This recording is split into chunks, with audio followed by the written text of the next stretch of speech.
Hells Angels. According to court documents, the biker gang allegedly poured millions gained from an underground gambling ring into... The Hells Angels Motorcycle Club stands as one of the most recognized and feared biker organizations in the world. Over time, stories of their alleged racketeering, brutal reprisals, and secret alliances have captivated the public. Many high-ranking or particularly aggressive members are now spending their days behind bars. Let's explore the 10 most dangerous Hells Angels that are currently rotting in jail, uncovering their rise to prominence, their criminal exploits, and the fateful missteps that sealed their journeys to incarceration. Number 10. Raymond Ray Ray Folks.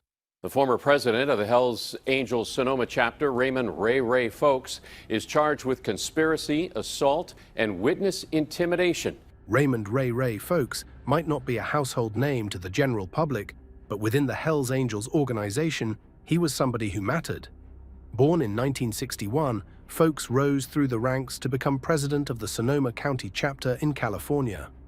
With his Hells Angels patches proudly displayed on his leather vest and an intimidating presence, Ray Ray commanded respect both inside the club and in the criminal underworld. As chapter president, Folks wasn't just any ordinary member, he called shots. His word carried weight, and when he gave orders, people listened. New recruits wanted to impress him, established members sought his approval, and law enforcement kept him under surveillance. Ray Ray had the kind of power within the club that most members could only dream about. Throughout his years with the Hells Angels, Folks built up quite a rap sheet. Bar fights, assaults, and various criminal schemes decorated his record. But one incident in particular thrust him into the national spotlight, the infamous Laughlin River Run riot of 2002.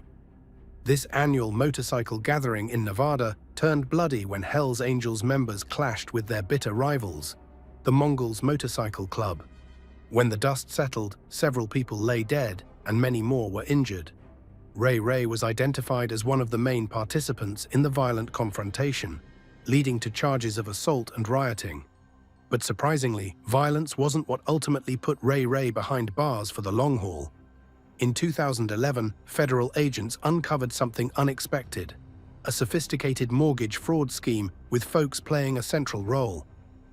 This wasn't your typical biker crime. Ray Ray and several other Hells Angels members had set up an elaborate operation that involved falsifying information on mortgage applications to secure loans, then manipulating the system to extract millions of dollars.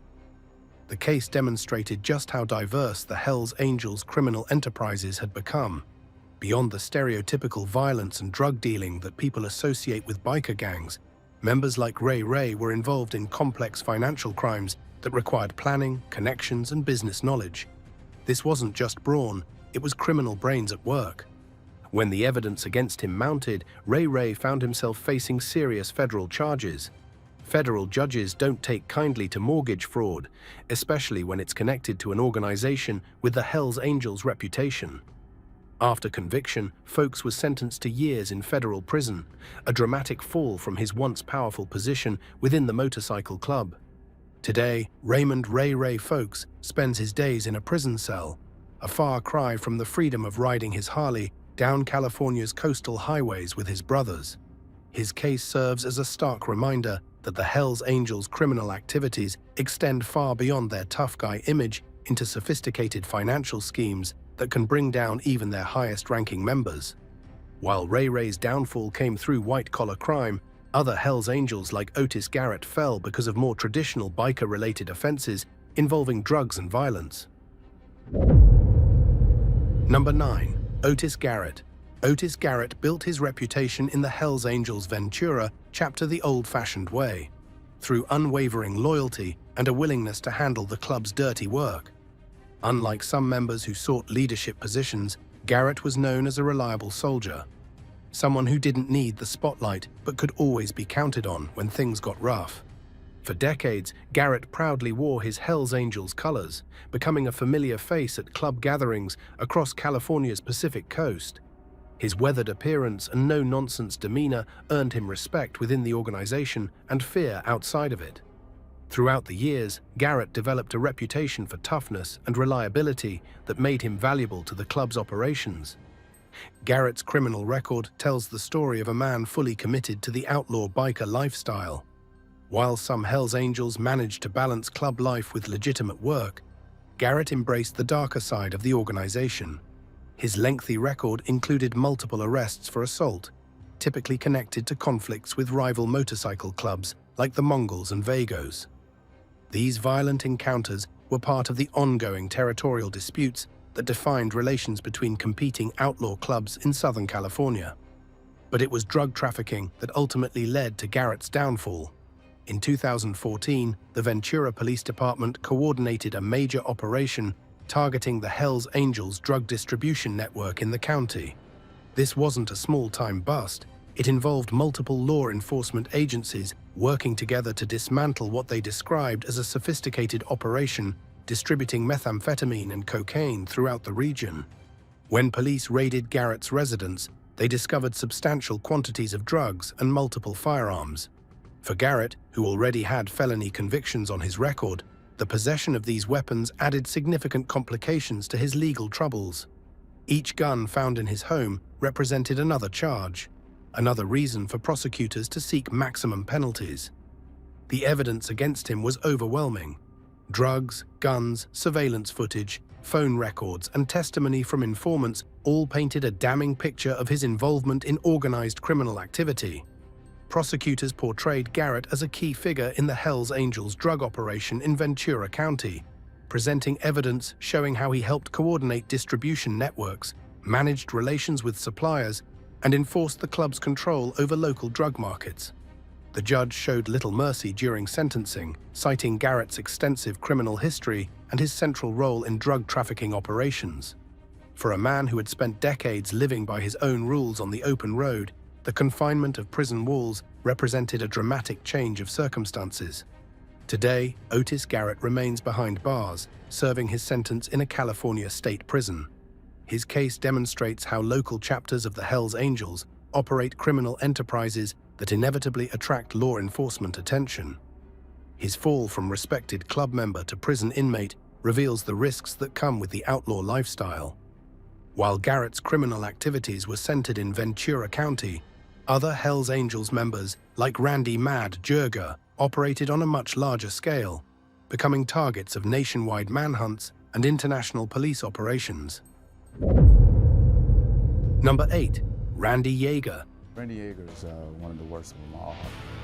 Known by his nickname Mad, Randy Yeager was the regional president of the Wisconsin, Illinois, and Indiana area outlaws. Few members of the Hells Angels have achieved the level of notoriety that surrounds Randy "Mad" Jurga.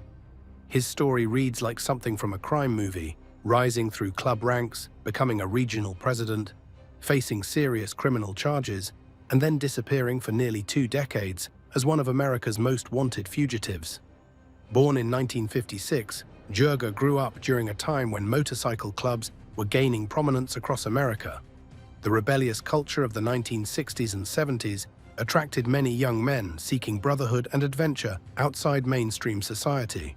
For Jurga, the Hells Angels offered not just excitement, but a chance to build a reputation and gain respect in a world that operated by its own rules.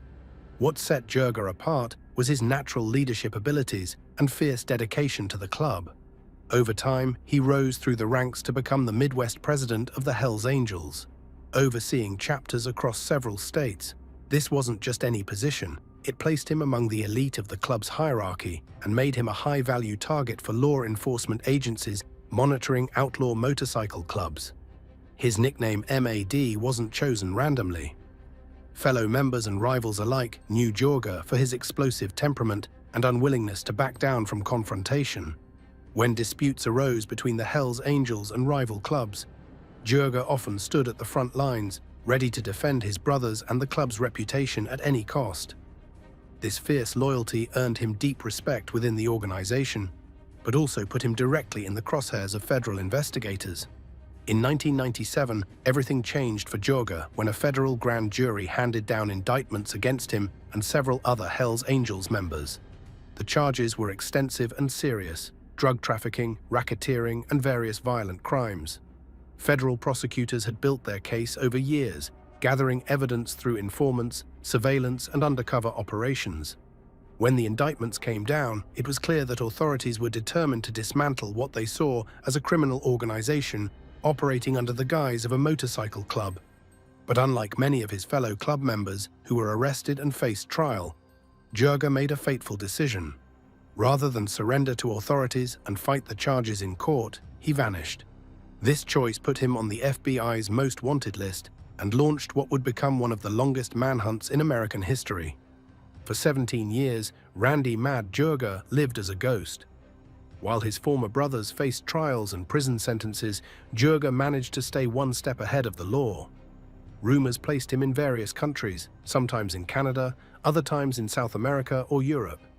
Some believed he had help from international Hells Angels chapters, while others thought he might have established a new identity entirely separate from the biker world. The mystery of Jurga's whereabouts came to an end in 2014, when authorities finally caught up with him in Mexico's Baja California region. After nearly 2 decades on the run, the former Hells Angels leader was captured and brought back to the United States to face justice. His arrest made headlines across the country, marking the end of one of America's longest-standing fugitive cases. Upon his return to American soil, Jurga faced a justice system determined to make an example of him. Despite the years that had passed since his original indictment, prosecutors pushed forward with the case, presenting evidence of his involvement in drug trafficking and racketeering operations.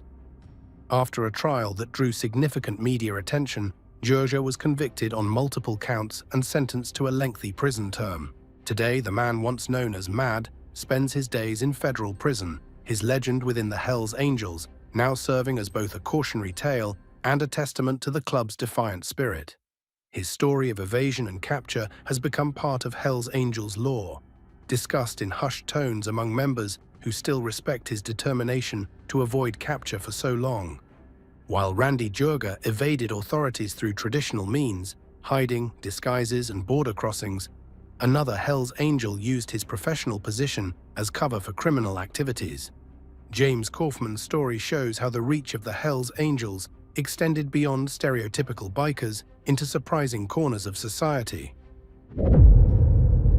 Number 7 Doctor, James Kaufman. Today, James Kaufman, age 69, and Ferdinand Augello, age 62, were charged with murder in connection with the death of April Kaufman. The story of Dr. James Kaufman stands apart from typical Hells Angels narratives, representing how the club's criminal network extended beyond tattooed bikers to include individuals from unexpected walks of life. As a board-certified endocrinologist from Atlantic County, New Jersey, with a successful medical practice, Kaufman presented himself as a respected healthcare professional, while secretly maintaining connections to one of America's most notorious motorcycle clubs. Born in 1966 to an upper-middle-class family in Philadelphia, Kaufman followed a traditional path to success. He graduated from Temple University School of Medicine in 1992, completing his residency and endocrinology fellowship at prestigious institutions before establishing his practice in Egg Harbor Township, New Jersey in 2000. Colleagues described him as brilliant but somewhat detached, a competent physician who drove expensive cars and lived in a sprawling $850,000 home in Linwood with his wife, April. Unlike the leather-clad Harley-riding members typically associated with the Hells Angels, Kaufman maintained an impeccable professional appearance that allowed him to move through medical circles without raising suspicion. His white coat, designer suits, and Ivy League vocabulary gave him a level of respectability that most outlaw bikers could never achieve, making him particularly valuable to criminal networks. Kaufman's double life began to unravel on May 10, 2012, with the shocking murder of his wife, April Kaufman, a 47-year-old local radio talk show host, veterans advocate, and businesswoman who had been married to the doctor for 10 years. A handyman discovered April's body, shot multiple times in the face and torso, in the couple's bedroom. Initially, the case puzzled investigators. April was well liked in the community, serving on the county's Veteran Advisory Board while running a catering business and hosting a weekly radio program on WOND. As detectives dug deeper, they uncovered disturbing connections. According to court documents, April had recently told friends she had discovered James was involved in something dangerous and was planning to divorce him. She had consulted a divorce attorney just days before her murder and had begun moving personal belongings out of their shared home. The investigation exposed a massive prescription drug operation. Dr. Kaufman had allegedly been writing fraudulent prescriptions for OxyContin and other powerful opioid medications since at least 2011. According to prosecutors, Kaufman wrote hundreds of prescriptions monthly for individuals who were never properly examined, creating a pipeline of thousands of pills with a street value exceeding $3 million annually. What made Kaufman's operation particularly sophisticated was his meticulous record-keeping. He maintained false patient charts, documented fictional examinations, and even arranged for blood tests to create the appearance of legitimate medical care. Meanwhile, these patients, many recruited by associates with connections to outlaw motorcycle clubs, would fill the prescriptions at different pharmacies across multiple counties to avoid detection. Perhaps most surprisingly, investigators discovered Kaufman's connections crossed traditional outlaw motorcycle club boundaries. He initially formed relationships with members of the Pagans Motorcycle Club, traditional rivals of the Hells Angels, through patients at his medical practice around 2008. As his illegal prescribing operation expanded, he established connections with Hells Angels members as well, becoming a valuable supplier to both organizations. A dangerous position in the typically territorial world of outlaw motorcycle clubs. The most disturbing revelation came when investigators connected Kaufman to his wife's murder through Frances Mulholland, a cousin of a Pagans member. According to authorities, when April discovered her husband's illegal activities and threatened divorce, which would both end their marriage and potentially expose his criminal operations, Kaufman orchestrated her murder through his biker connections. Court records indicate he paid Mulholland $20,000 to kill April, with the hitman later dying of a drug overdose before he could be charged. After a 5-year investigation involving the FBI, DEA, and local authorities, police finally arrested Kaufman on June 13, 2017. The charges were extensive: first-degree murder, racketeering, leading a narcotics network, maintaining a drug production facility, and weapons offenses. When officers arrived at his office with an arrest warrant, Kaufman revealed how far he had fallen from his professional persona. He brandished a 9mm handgun, leading to a tense 45-minute standoff with police before negotiators convinced him to surrender. Following his arrest, Kaufman's case became a media sensation across New Jersey.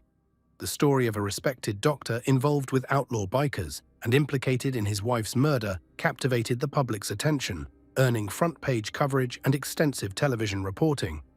It exposed the unexpected reach of organizations like the Hells Angels into seemingly respectable corners of society. In a final dark twist to his story, Kaufman never faced sentencing for his crimes. On January 26, 2018, just weeks after being indicted by a grand jury, but before his trial could begin, guards found him dead in his cell at the Atlantic County Justice Facility. He had hanged himself with a bedsheet. His suicide left many questions unanswered, but didn't diminish the impact of his case. Today, the Kaufman case has become a landmark example, cited in medical ethics courses and law enforcement training about the opioid epidemic. His story serves as a sobering reminder that the Hells Angels' criminal operations aren't limited to stereotypical bikers, but can involve professionals from all walks of life. It also underscores the devastating impact of prescription drug diversion and how trusted medical professionals have sometimes played a crucial role in feeding addiction across America.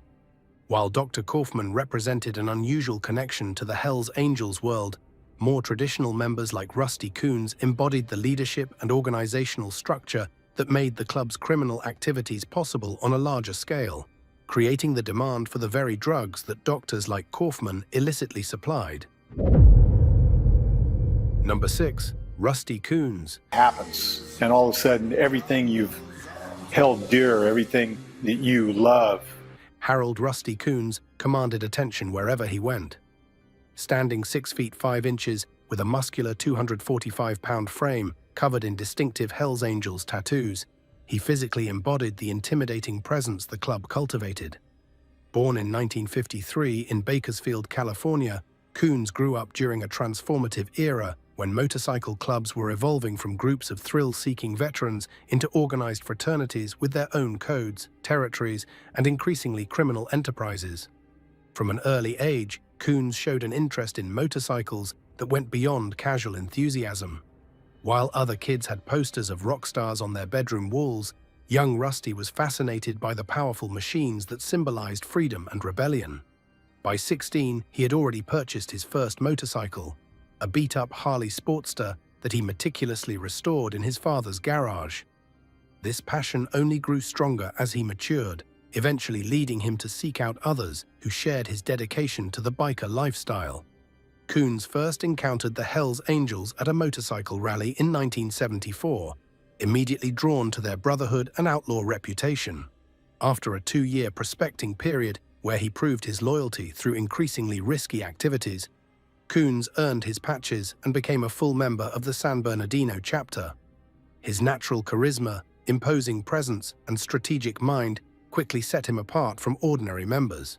What distinguished Coons from many other Hells Angels members was his exceptional leadership ability.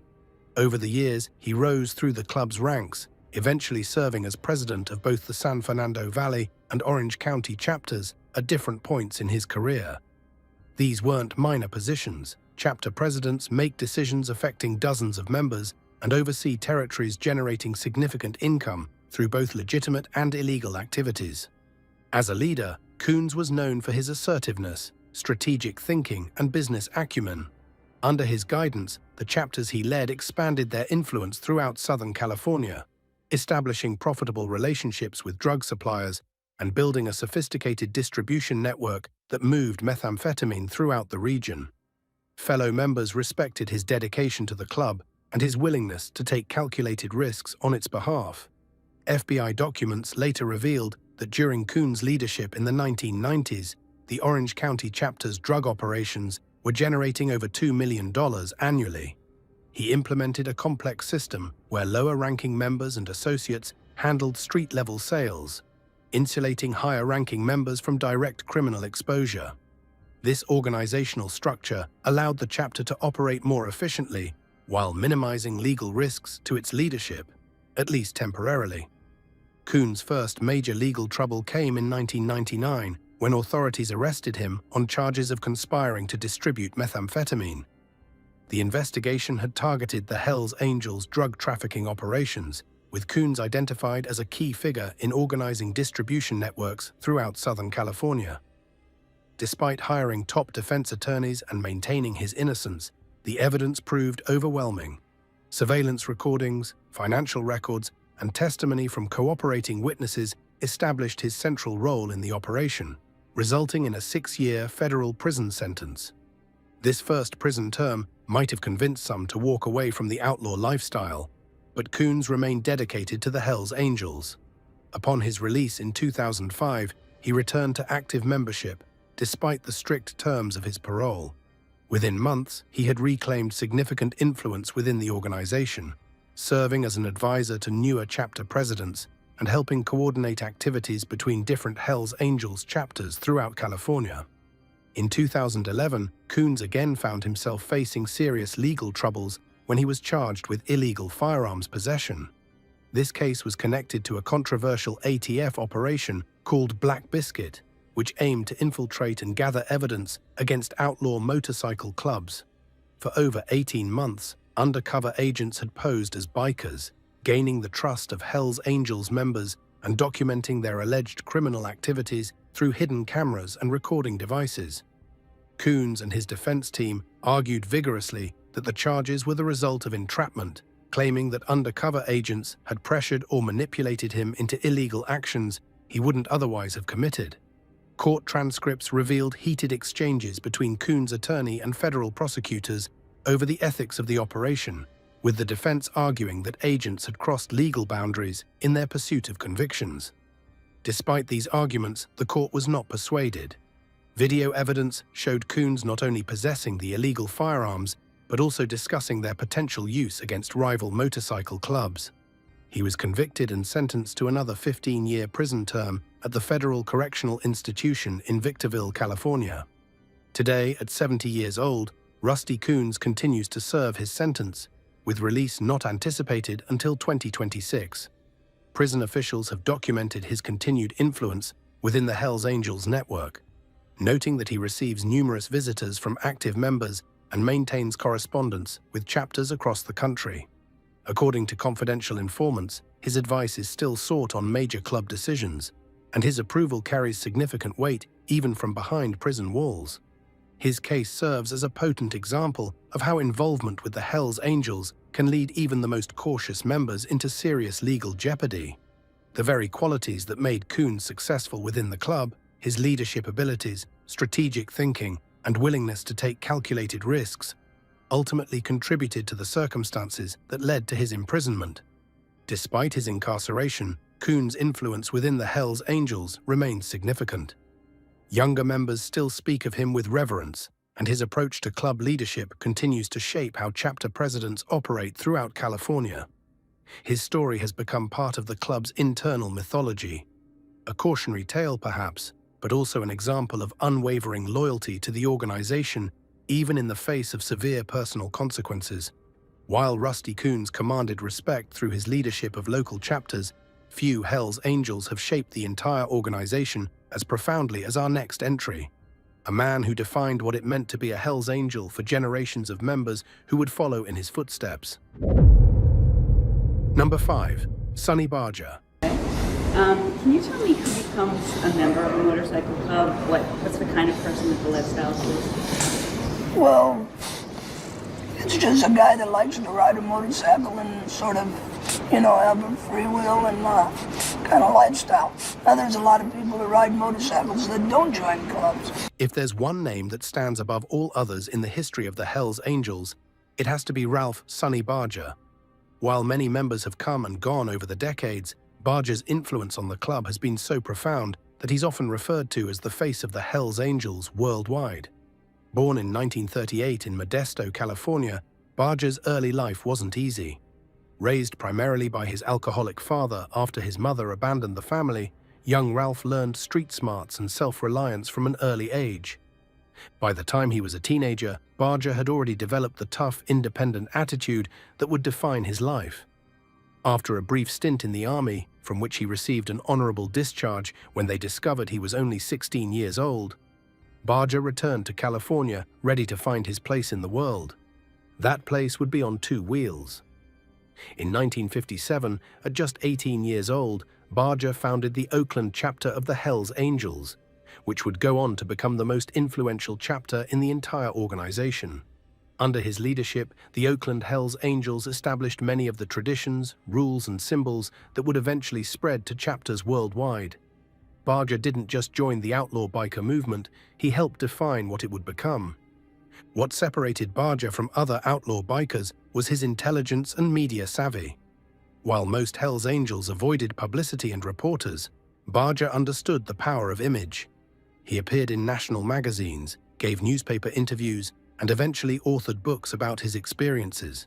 This willingness to step into the spotlight made him the unofficial spokesman for the entire club, a position that gave him enormous influence both inside and outside the organization. Barger's charisma was magnetic, attracting people to the Hells Angels lifestyle. He spoke about freedom, brotherhood, and loyalty in ways that resonated with disaffected young men seeking meaning and community.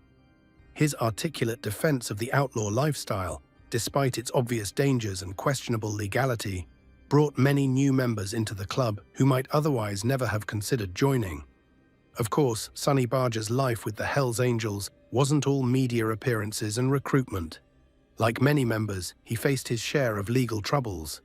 His first major confrontation with the law came in 1972, when he and 3 other Hells Angels were charged with murdering a Texas drug dealer. After a lengthy trial that brought national attention, all 4 were acquitted due to lack of evidence.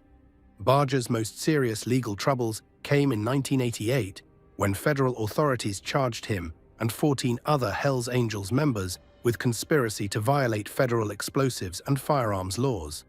The indictment alleged that they had plotted to kill members of the Outlaws Motorcycle Club and blow up their clubhouse in Louisville, Kentucky, in retaliation for an attack on Hells Angels members. This time, Barger couldn't escape conviction. he was found guilty and sentenced to 4 years in federal prison. This wasn't Barger's first time behind bars. Throughout his life with the Hells Angels, he served several shorter sentences for various offenses, including drug possession and assault.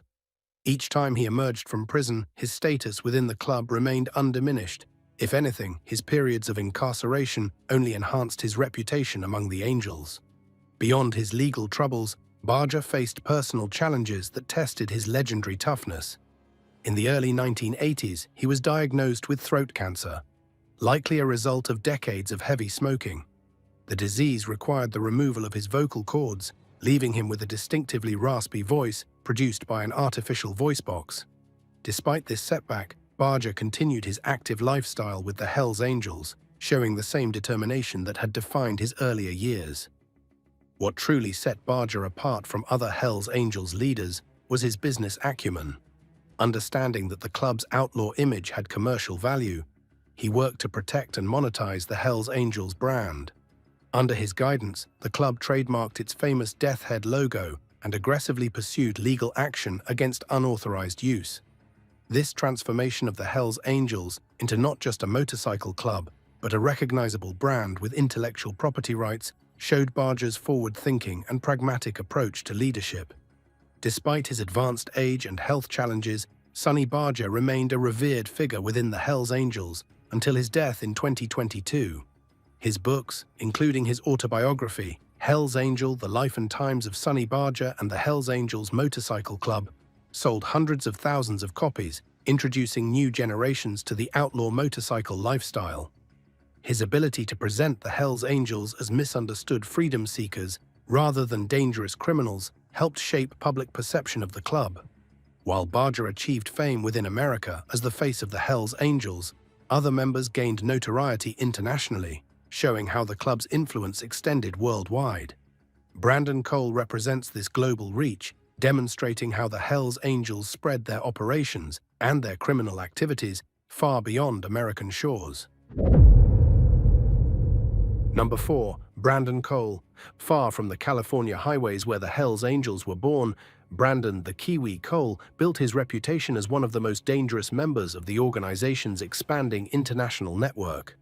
As a founding member of the Auckland, New Zealand chapter and later a key figure in the Melbourne, Australia chapter, Cole represents how the Hells Angels transformed from an American phenomenon into a sophisticated global criminal enterprise with chapters on every continent.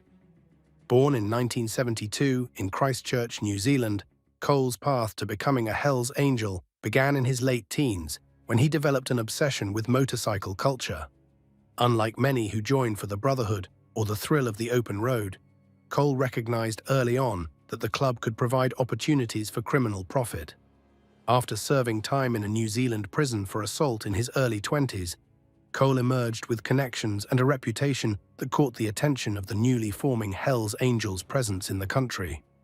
Standing just over 6 feet tall with a muscular build enhanced through obsessive prison workouts, Cole cut an intimidating figure even by Hells Angels standards.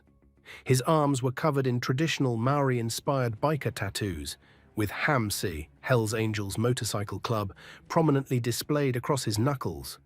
Most distinctive was the large death head logo tattooed across his back, a permanent commitment to the club that would ultimately lead to his downfall.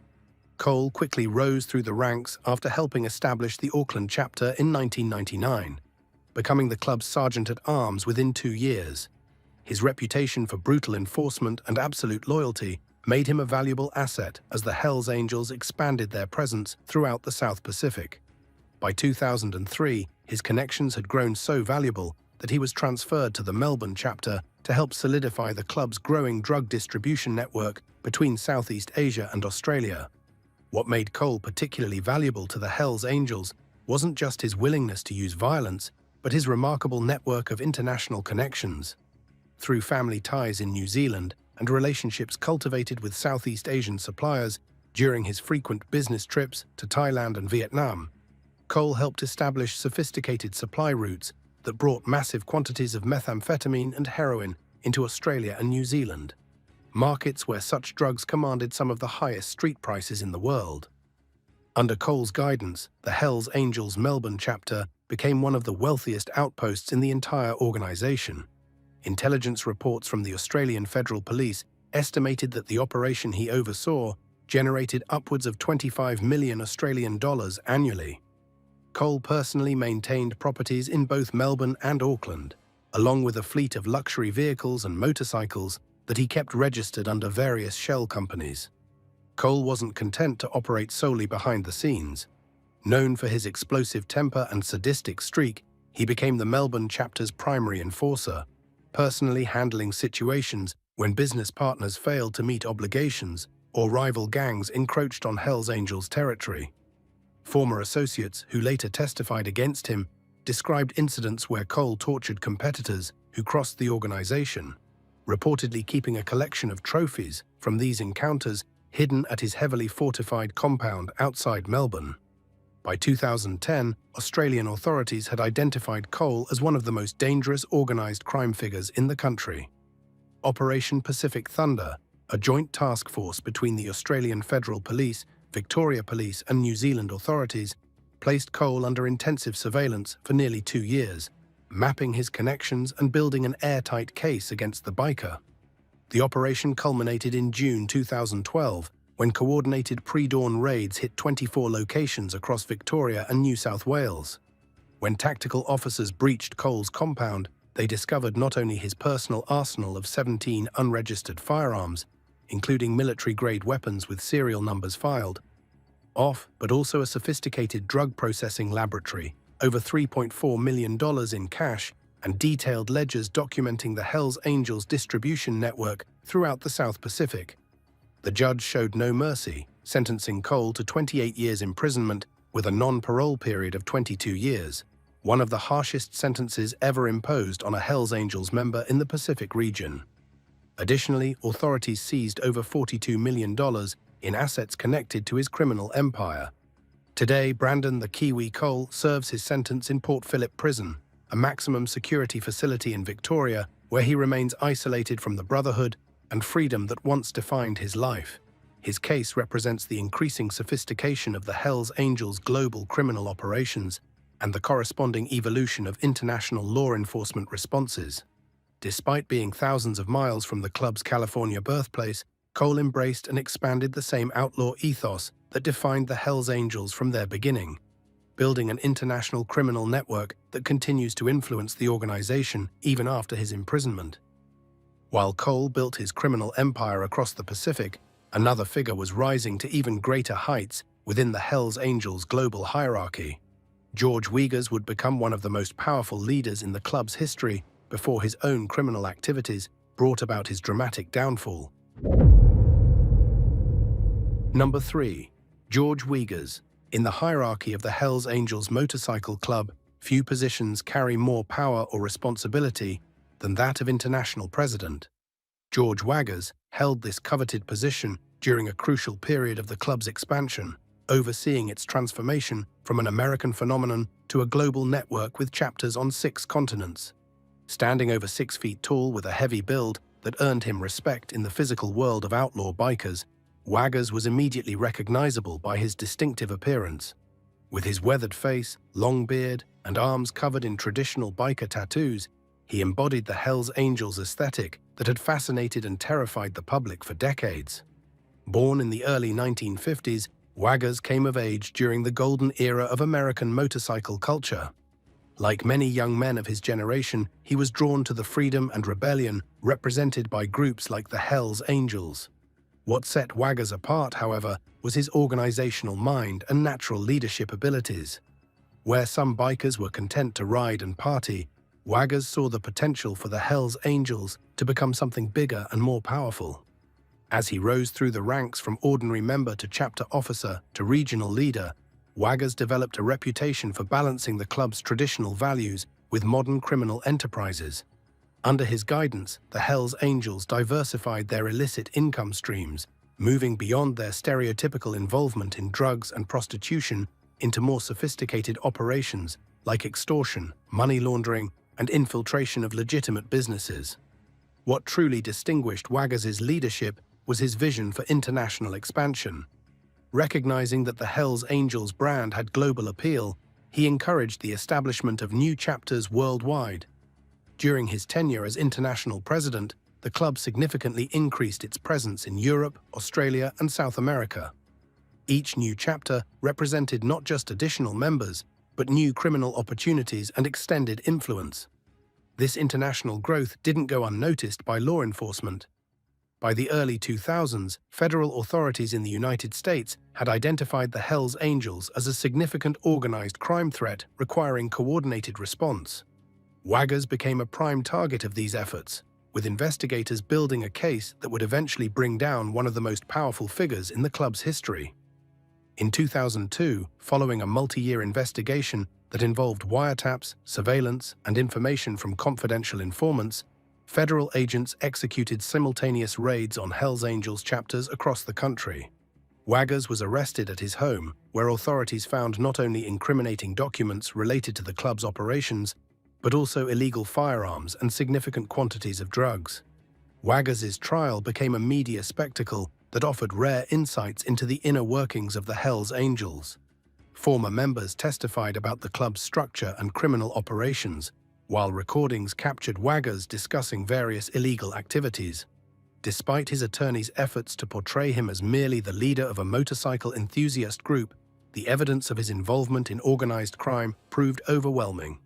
After a lengthy trial, the jury found Waggers guilty on multiple counts. The judge, citing the extensive nature of the criminal enterprise Waggers had led and his lack of remorse, handed down a sentence of 23 years in federal prison, effectively a life sentence for a man already in his 50s. Additionally, the court ordered the forfeiture of millions in assets connected to his criminal activities, stripping away the wealth he had accumulated during his years as a Hells Angel. Today, George Waggers remains behind bars, his legendary status within the Hells Angels now serving as a cautionary tale about the consequences of leadership in an outlaw organization. Despite his imprisonment, his influence on the club's structure and operations continues to be felt, with many of the international chapters he established still active in their respective countries. Waggers' case highlights the evolution of the Hells Angels from a group of rebellious bikers to a sophisticated criminal organization with global reach. His rise and fall demonstrate both the potential rewards and severe risks that come with ascending to the highest levels of the outlaw biker world. While Waggers' crimes were organizational in nature, involving the coordination of criminal enterprises across multiple countries, other Hells Angels members have fallen due to more personal and violent crimes. One such figure was Daniel "Hothead" Roberts, whose story reveals the darker side of the Hells Angels lifestyle when violence spills over into members' personal lives. Number 2. Daniel Roberts. Some Hells Angels earn their nicknames through amusing incidents or physical characteristics, but Daniel Roberts' road name, Hothead, was a direct warning about his volatile temperament. As Sergeant-at-Arms for the Halifax, Nova Scotia chapter in Canada, Roberts combined his official role as the club's enforcer with a personal tendency toward violence that would eventually lead to tragedy. Born in a small fishing community on Canada's east coast, Roberts' early life gave no indication of the path he would eventually take. Growing up in a working-class family, he initially followed his father into the commercial fishing industry.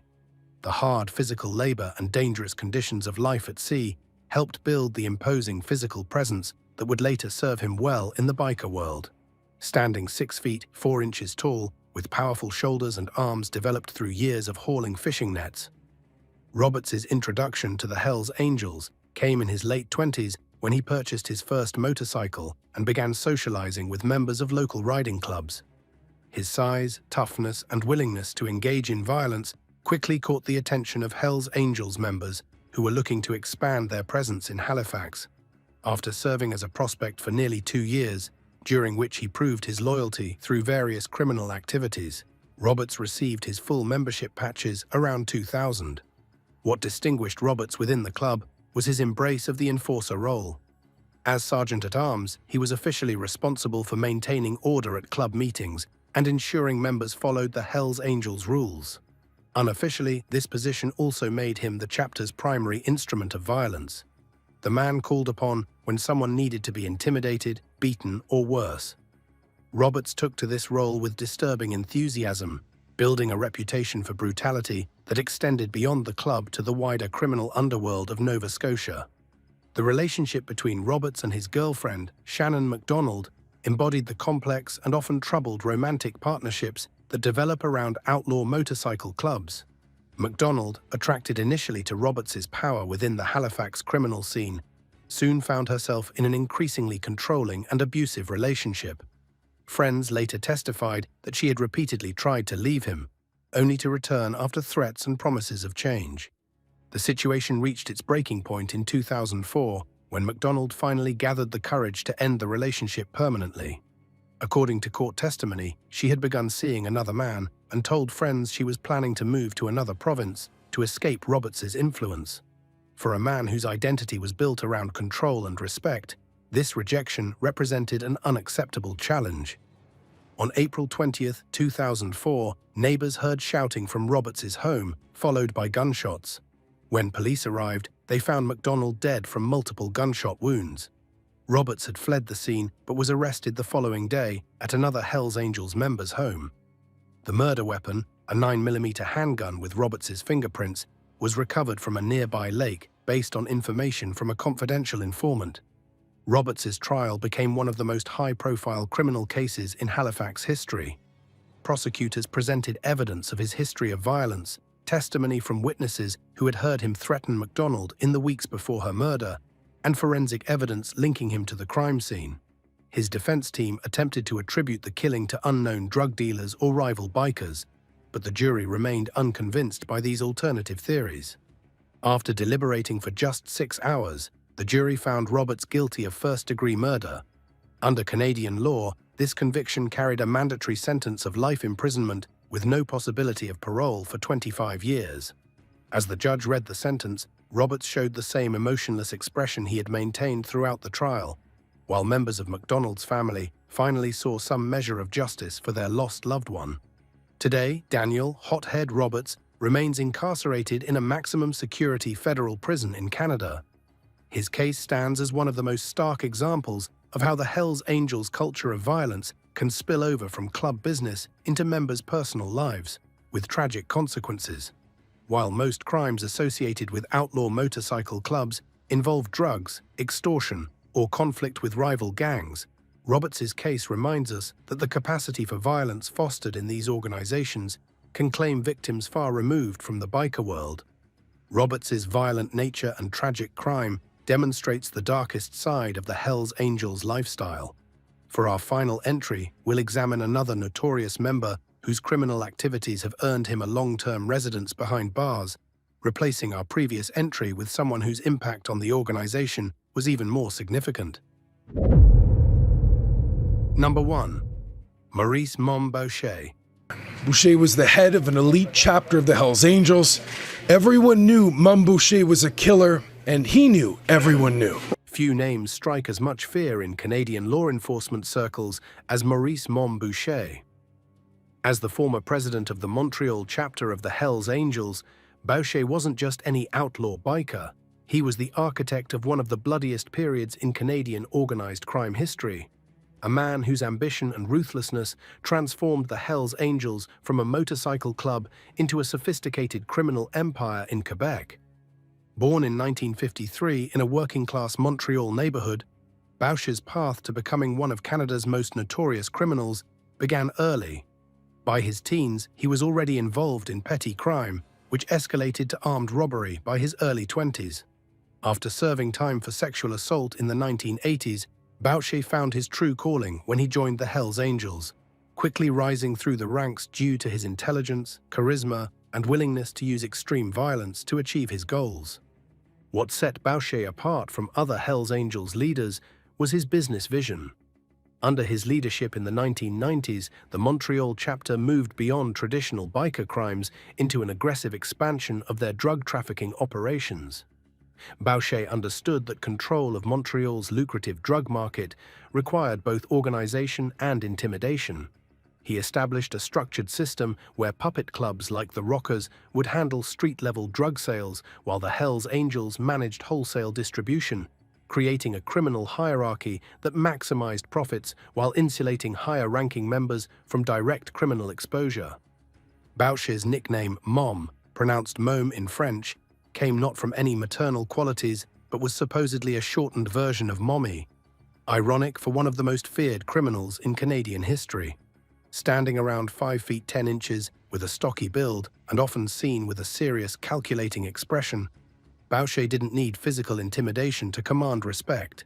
His reputation for ordering brutal violence against anyone who crossed him was enough. The infamous Quebec Biker War of the 1990s cemented Baucher's notorious legacy. This conflict between the Hells Angels and the rival Rock Machine Motorcycle Club over control of Quebec's drug trade claimed over 160 lives between 1994 and 2002. Under Baucher's leadership, the Hells Angels didn't just target rival gang members, they engaged in bombings, public assassinations, and intimidation campaigns that horrified ordinary citizens and forced authorities to create specialized biker gang units. Baucher's most shocking order came in 1997, when he directed the assassination of 2 prison guards, Diane Levine and Pierre Rondeau.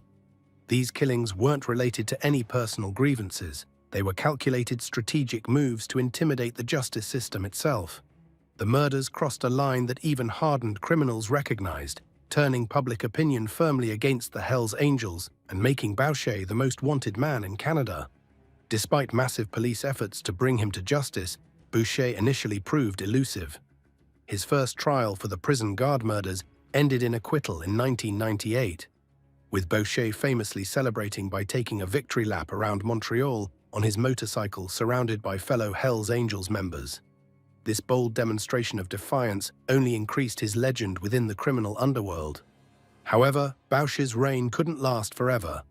In 2002, a second trial based on new evidence and testimony from former associates resulted in his conviction for ordering the murders of the prison guards. The jury found him guilty of first-degree murder, and the judge sentenced him to life imprisonment with no possibility of parole for 25 years, the maximum penalty under Canadian law. Today, Maurice "Mom" Baucher remains one of the most infamous inmates in the Canadian prison system. His case represents the heights of power that Hells Angels leaders can achieve in the criminal underworld and the inevitable fall that comes with such a high-profile criminal lifestyle. His legacy of violence transformed not only the Hells Angels in Canada, but also how law enforcement approaches outlaw motorcycle gangs, leading to specialized police units and new laws specifically targeting biker gang activities. Despite decades of law enforcement pressure, criminal prosecutions, and the imprisonment of key figures, the Hells Angels Motorcycle Club continues to operate worldwide. The willingness of new generations to risk their freedom by joining this organization speaks to the powerful allure of its outlaw image. However, as these profiles have shown, the reality behind that image often leads to tragic consequences for members, their families, and their communities. And you can get yourself a really smoking hot leather jacket, and you can hit the open road with your BFFs, but that does not make you a real biker. Riding off into the sunset, brushing their hair against the wind, and not a care in the world. The female members of the notorious biker gang, the Hells Angels, are a triple threat. They're beautiful, cunning, and dangerous. Arguably, some of the most dangerous members the club's ever seen. Number 20, Sandy Sullivan. Sandy Sullivan had the makings of a dangerous outlaw. She was smart, resilient, and could evoke fear in the hearts of anyone who dared cross her. She was also familiar with the ins and outs of the Hells Angels. A tall order for anyone, but especially for a woman. You see, the Hells Angels refer to themselves as a brotherhood. That is, they don't allow women into their community. If there are any women, they're usually referred to as old ladies. Basically, the only affiliation a woman could have with the Hells Angels at Sandy Sullivan's time was as either a wife or a girlfriend of a Hells Angels member. Sandy had an affiliation, all right. Her father had been a long-time enforcer of the Los Angeles chapter of the outlaw group. He noticed the fire in Sandy's eyes long before anyone else did, and he wanted her to hone her craft. He began taking her to clubhouses at a time when women were kept far, far away from them. Sandy's father, however, didn't care. He knew that his daughter would one day rule the entire club. By 18, Sandy proved her father right when she made waves as one of the only female members of the Los Angeles chapter. Imagine that. In the middle of these buff biker dudes, there's blonde-haired, beautiful Sandy, just as tough, if not tougher. On that note, let's talk about her nickname, the Serpent. You might have heard of the Mongols, a rival outlaw gang that's been feuding with the Hells Angels for as long as anyone can remember.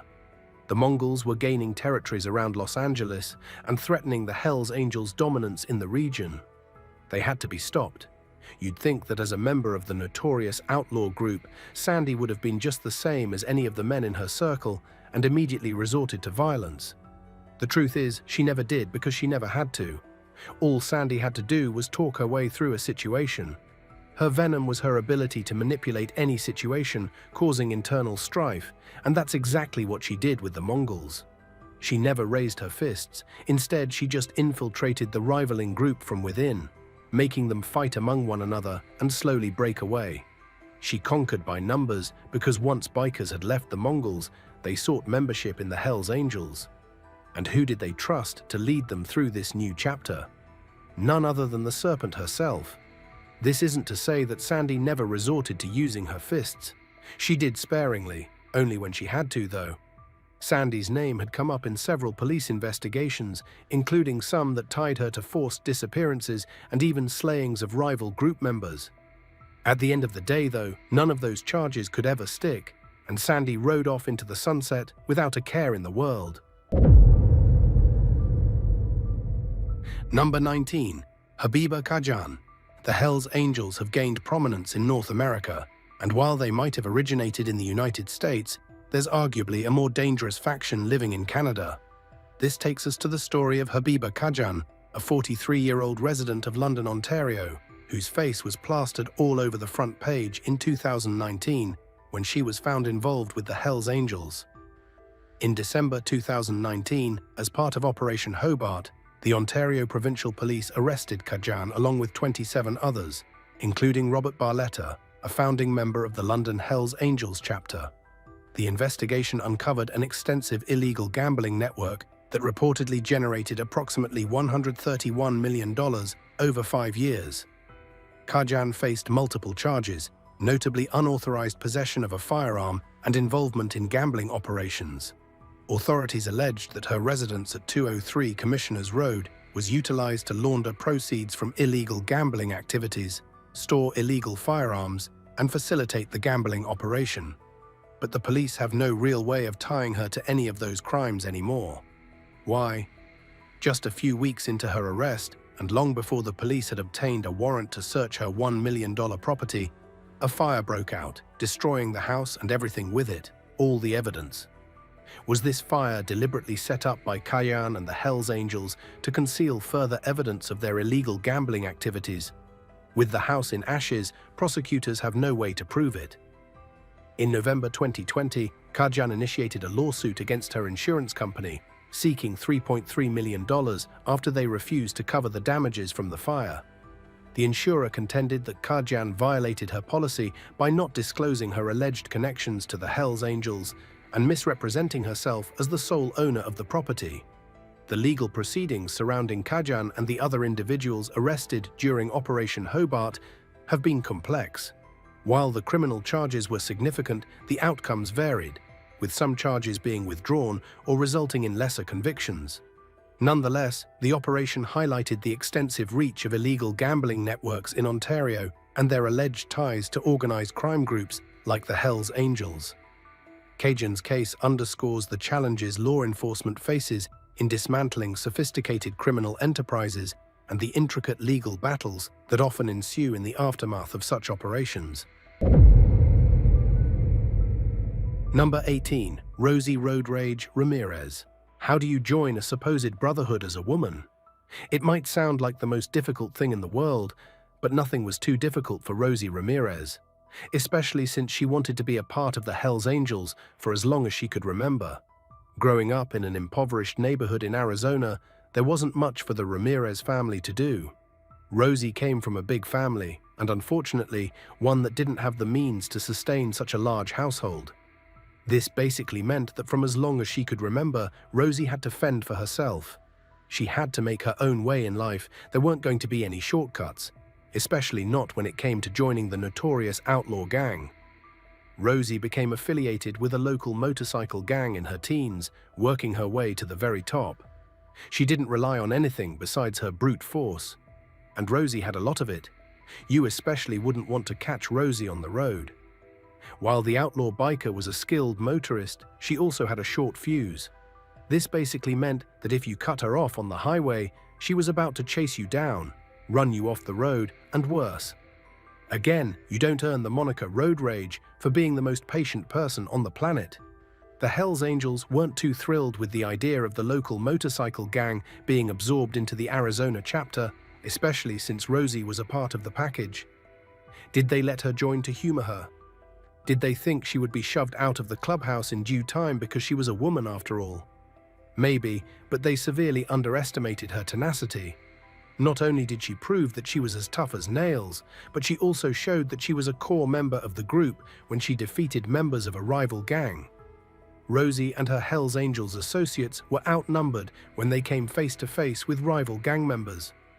This could have ended badly for them, but it didn't. Rosie was credited by the Hells Angels for standing her ground and fighting off the rivals, possibly slaying one or two in the process. This pretty much cemented her position in the gang. No one would ever question Rosie Ramirez's place again. Number 17. Elena Vader. Elena Vader is enjoying her days as a free woman. Why wouldn't she? Despite her close association with the Hells Angels, her defense team was able to prove that she was no more than just a bystander. After all, the Hells Angels don't allow women into the Brotherhood, do they? That's the sort of defense that's allowed female associates of the Hells Angels to get away with their crimes without any recourse. That's also the sort of defense that finds women in greater numbers joining the Hells Angels too. While the club was founded as a male-only community, women have always been a part of the inner circle. To the outside world, these women appeared to be mixed up in something they couldn't comprehend. But to women like Elena, this felt right at home. Also known as Elena Diana Jones, Elena Vader became a figure of interest in the Australian outlaw motorcycle scene due to her relationship with former Hells Angels member Ben Notorious Geppert. Her boyfriend was no stranger to criminal activity and controversy, known for his involvement in serious offenses, making his relationship with Elena noteworthy. It was through this connection that she found herself embroiled in the criminal underworld that the Hells Angels inhabited, where loyalty, secrecy, and danger were commonplace. While Vader's direct criminal involvement is unclear, her relationship with Geppert likely afforded her a certain level of access to the inner workings of the Hells Angels. Like many women involved with members of outlaw motorcycle clubs, she may have been more deeply involved than what was publicly known. Women in these situations often play key roles behind the scenes, whether it's providing support, managing logistics, or keeping things running smoothly while their partners are involved in illicit activities. In many cases, women like Vader are not simply passive observers, but active participants who help navigate the dangerous and complex world of organized crime. Number 16. Angie Anarchy Anderson. The Hells Angels have always been viewed with suspicion whenever the bikes make their way into town. There's just something about the members, with their heavy-duty bikes, leather jackets, and visible tattoos, that rubs people the wrong way. To add to that, some members of the Hells Angels are actively involved in illegal activities, and several clubhouses have been a part of sting operations because of the horde of crime that goes on there. Yes, there are more than a few negative connotations attached to the Hells Angels, that's true. But the outlaw gang is so much more than what it appears. And to someone like Angie Anarchy Anderson, it was a family. This is the story of someone who came to the Hells Angels when she quite literally had nothing else to her name. Angie was born and raised in Detroit, and sometime in her early teenage years, she left home owing to an abusive living situation. There wasn't much she could do and no one she could really turn to, besides, of course, people in the same situation as her. Like Angie, there were other future members of the Hells Angels who came from nothing and were looking for a family. Eventually, this group of outcasts met with the outlaws, and that's where Angie found her place. She owed her life to the Hells Angels, and she was willing to take a few for them too. This meant pledging her unwavering support to the outlaw gang and being the first to steady herself whenever there was a threat. Yes, Angie was a rarity, a woman in the middle of a presumed brotherhood, but she was welcomed. Angie would eventually go on to earn the name Anarchy because of her willingness to go to any lengths to defend those she loved, and she loved her brotherhood. Number 15. Lisa Molina S. No one quite does it like the German chapter of the Hells Angels, and we mean no one. Particularly, the Hamburg chapter is known for being extremely ruthless, making sure that anyone who crosses their path is exterminated. You've heard stories of forced disappearances, mysterious slayings, and law enforcement officials at their wits' end trying to put together a case. Hamburg manages to slip through the cracks. But what if the Hells Angels were the ones who needed help from law enforcement? That's right, in 2018, following the attempted slaying of the leader of the Hamburg chapter, Dariush, the Hells Angels turned to law enforcement. Little did they know that the assailant was someone from among them, a young woman, no less. This is the story of Lisa Molina S., a 29-year-old affiliate of the Hells Angels, and someone who was very close to Dariush. You could always find Lisa at the Hamburg clubhouse around other members of the Hells Angels. She was as tough as nails, as solid as they came, but the German members refused to acknowledge her as an actual member. This didn't mean that Lisa didn't have the props for it, but that the members were apprehensive of opening their doors to a woman. Nevertheless, Lisa rose through the ranks as sneakily as she could, and before long, she'd made it to the top with Dariush by her side. But she wanted more. She wanted to find a way to become the leader of the Hells Angels.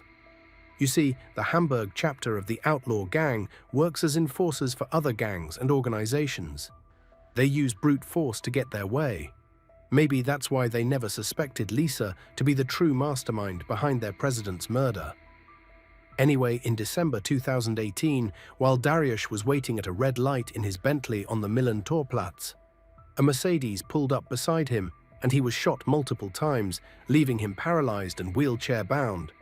Lisa was identified as the owner of the Mercedes, which the shots were fired. Now, this is where the story gets murky, because while Lisa was known to hang around the Hamburg clubhouse, she was actually living a double life.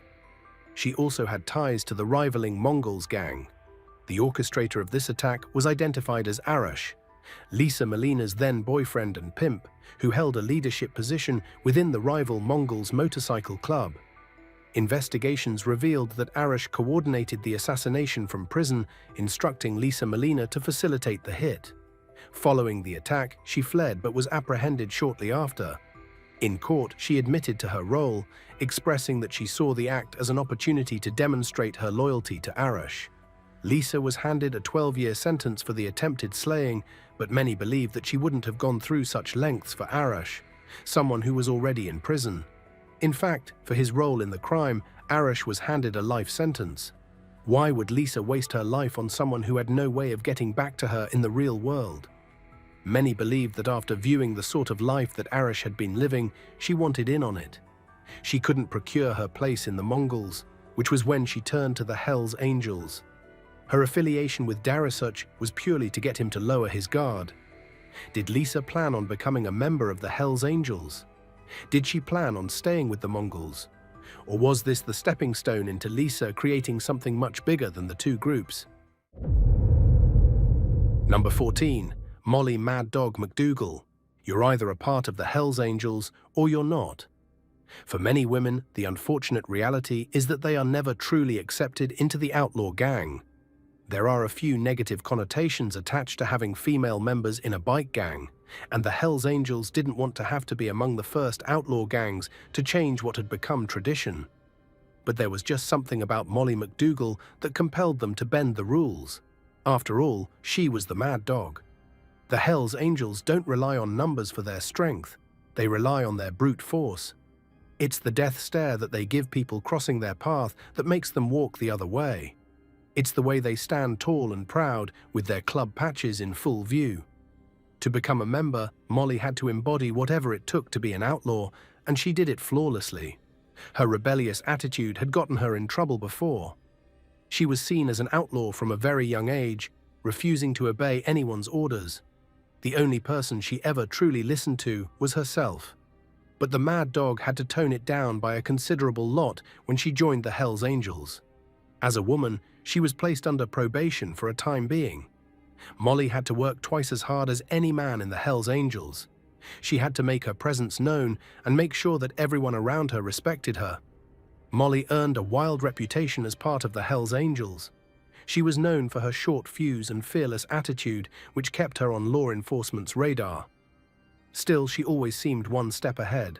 Molly wasn't just tough, she was legendary. People admired her grit and were terrified of it too. Her loyalty to the Hells Angels never wavered, and her boldness became the stuff of biker folklore. Even now, her name carries weight. Molly's story is a reminder of how far grit and nerve can take you. Number 13. Marie Antoinette Bugaj. One day, you're living a normal life, and the next, your face is plastered all over the headlines. That's just the sort of unexpected twist you could expect when you associate yourselves with the Hells Angels. In 2017, a 40-year-old, otherwise normal woman found herself at the center of legal troubles when she was arrested at her home in New Brunswick. This is the story of Marie Antoinette Bugaj, a small-town woman who was a known associate and accomplice of the Hells Angels Nomad, New Brunswick chapter. Bugaj was closely linked to Robin Moulton, a full-patch member of the Hells Angels MC Nomads NB. Their relationship extended beyond personal ties. Bugaj was associated with Moulton's business that sold clothing emblazoned with Hells Angels insignia. This connection underscored her deep integration into the club's culture and activities. On August 22, 2017, Moulton was arrested, prompting a subsequent investigation that led to Bugaj's arrest on August 29, 2017. During the execution of a search warrant at her residence on Aberdeen Street in Fredericton, authorities uncovered drugs, firearms, and counterfeit cash. It was obvious that Bugaj's role in the Nomad chapter was as someone the police would least expect to be involved in criminal activities. Perhaps that made Bugaj one of the more dangerous members of the Nomads chapter. To the ordinary New Brunswick citizen, Bugaj was a regular woman with a regular life, and everything about her seemed ordinary for the most part. But in reality, she had ties to one of the world's most notorious outlaw groups. The police acknowledged that they'd been trying to tie Moulton to a horde of crimes for years, but always fell short when it came to gathering evidence. Ultimately, during an undercover operation, they realized that the only reason why Moulton was able to get away with it for so long was because he had Bugaj to shield him from justice. Bugaj wouldn't be the only woman in the history of the Hells Angels who lived a double life. In fact, she would be one of several women associated with the outlaw gang whose main role was deception. Ultimately, in 2017, however, Bugaj was taken away from her residence in handcuffs, much to the surprise of the local community. Bugaj was charged with possession of cocaine for the purpose of trafficking and possession of a prohibited weapon. She was remanded in custody, with her court appearance scheduled for September 1, 2017. In October 2018, Bugaj pleaded guilty to charges including possession of a loaded firearm without a license, possession of cocaine, and possession of proceeds obtained by crime. She was sentenced to 30 months in jail, accompanied by a 10-year firearms prohibition. Additionally, $77,000 seized during her arrest was ordered to be forfeited as proceeds of crime. Bugaj's involvement with the Hells Angels MC Nomads NB highlights the intricate dynamics of relationships within outlaw motorcycle gangs. Her case serves as a cautionary tale. Number 12. Lena Lethal Lawson. In the world of the Hells Angels, where your moniker is everything, Lena earned the title Lethal. The young member came from the tough, frozen terrain of Alaska. She claimed that her home and rough upbringing shaped her into someone strong, quiet, and sharp. Lena wasn't known for being a talker, much less a sweet talker. She didn't believe in talking her way to the top, nor did she believe she had to manipulate her way ahead. She acted, and when she did, people paid attention. Every move she made had a purpose, and if you were on the wrong side of it, you didn't get a second chance. From a young age, Lena had a gift with engines. She could tear a motorcycle apart and put it back together better than before. That made her a huge asset to the Hells Angels. But it wasn't just her skills in the garage that got her noticed. It was how she handled threats. Lena wasn't reckless or violent just for the sake of it. But if someone came for her or her crew, she knew exactly how to shut it down fast. Cops were always watching her, but she had a way of staying just outside their reach. She was smart and knew how to navigate the line between legal and illegal without getting caught. One of her most well-known moments was when she flipped an ambush by a rival gang. Everyone expected her to be outnumbered, but instead she outsmarted them, broke their ranks, and walked away as the winner. Lena Lethal Lawson wasn't just another biker. She represented everything the Hells Angels stood for: loyalty, strength, and independence. She didn't follow the rules of the outside world, she made her own, and she lived by them. Her story isn't just about toughness, it's about being clever, capable, and fearless in a world where that's what it takes to survive. Number 11. Laufey Owen. Laufey Gale Owen is notably recognized for her close association with the Hells Angels Motorcycle Club through her marriage to Kenneth J. Owen, a prominent member of the club. Her involvement with the club has led to multiple legal entanglements over the years. Laufey was a dangerous woman in her own right. Her life shows how deep some associates were embedded in the outlaw biker world, not just by marriage, but by action. She wasn't afraid of the law, and more often than not, she outsmarted it. Her story is a reminder that within groups like the Hells Angels, it's not just the men who make waves. Sometimes the most quietly dangerous figures are the ones standing right beside them. Laufey wasn't just connected to the Hells Angels, she was deeply involved in the life that came with it. As Kenneth's wife, aka one of the key players in the club's drug operations, Laufey knew exactly what she was getting into. Kenneth had built a reputation inside the Hells Angels for running large-scale illegal substance distribution networks. When federal agents raided their joint Oakland home in 1987, they found close to $1 million in cash, a money-counting machine spitting out $100 bills, and even a drug-making recipe labeled Rico Legal Defense Fund. Call that a not-so-subtle nod to the legal heat they knew was coming. You have to remember something here. Laufey wasn't just an innocent bystander in Kenneth's world, she held her own. Her rap sheet started way back in 1969 and only grew from there. In 1981, she and another woman were caught helping hide a fugitive Aryan Brotherhood member who had broken out of prison. When law enforcement found them, there were machine guns and ammo stashed inside the cabin. That wasn't her last run-in. In 1995, cops raided a sprawling property she was tied to and found stolen vehicles, high-powered firearms, and materials suggesting a meth lab in the works. She faced charges for everything from stolen goods to planning drug manufacturing. The Hells Angels, especially in the Bay Area, weren't just rough around the edges, they were ruthless and hardened criminals. Their reputation for violence and drug trade was no secret, and Kenneth was one of their major players. Laufey wasn't just along for the ride, she was steering it at times. She managed to keep a low profile in public while helping maintain the behind-the-scenes chaos that powered the club's criminal network.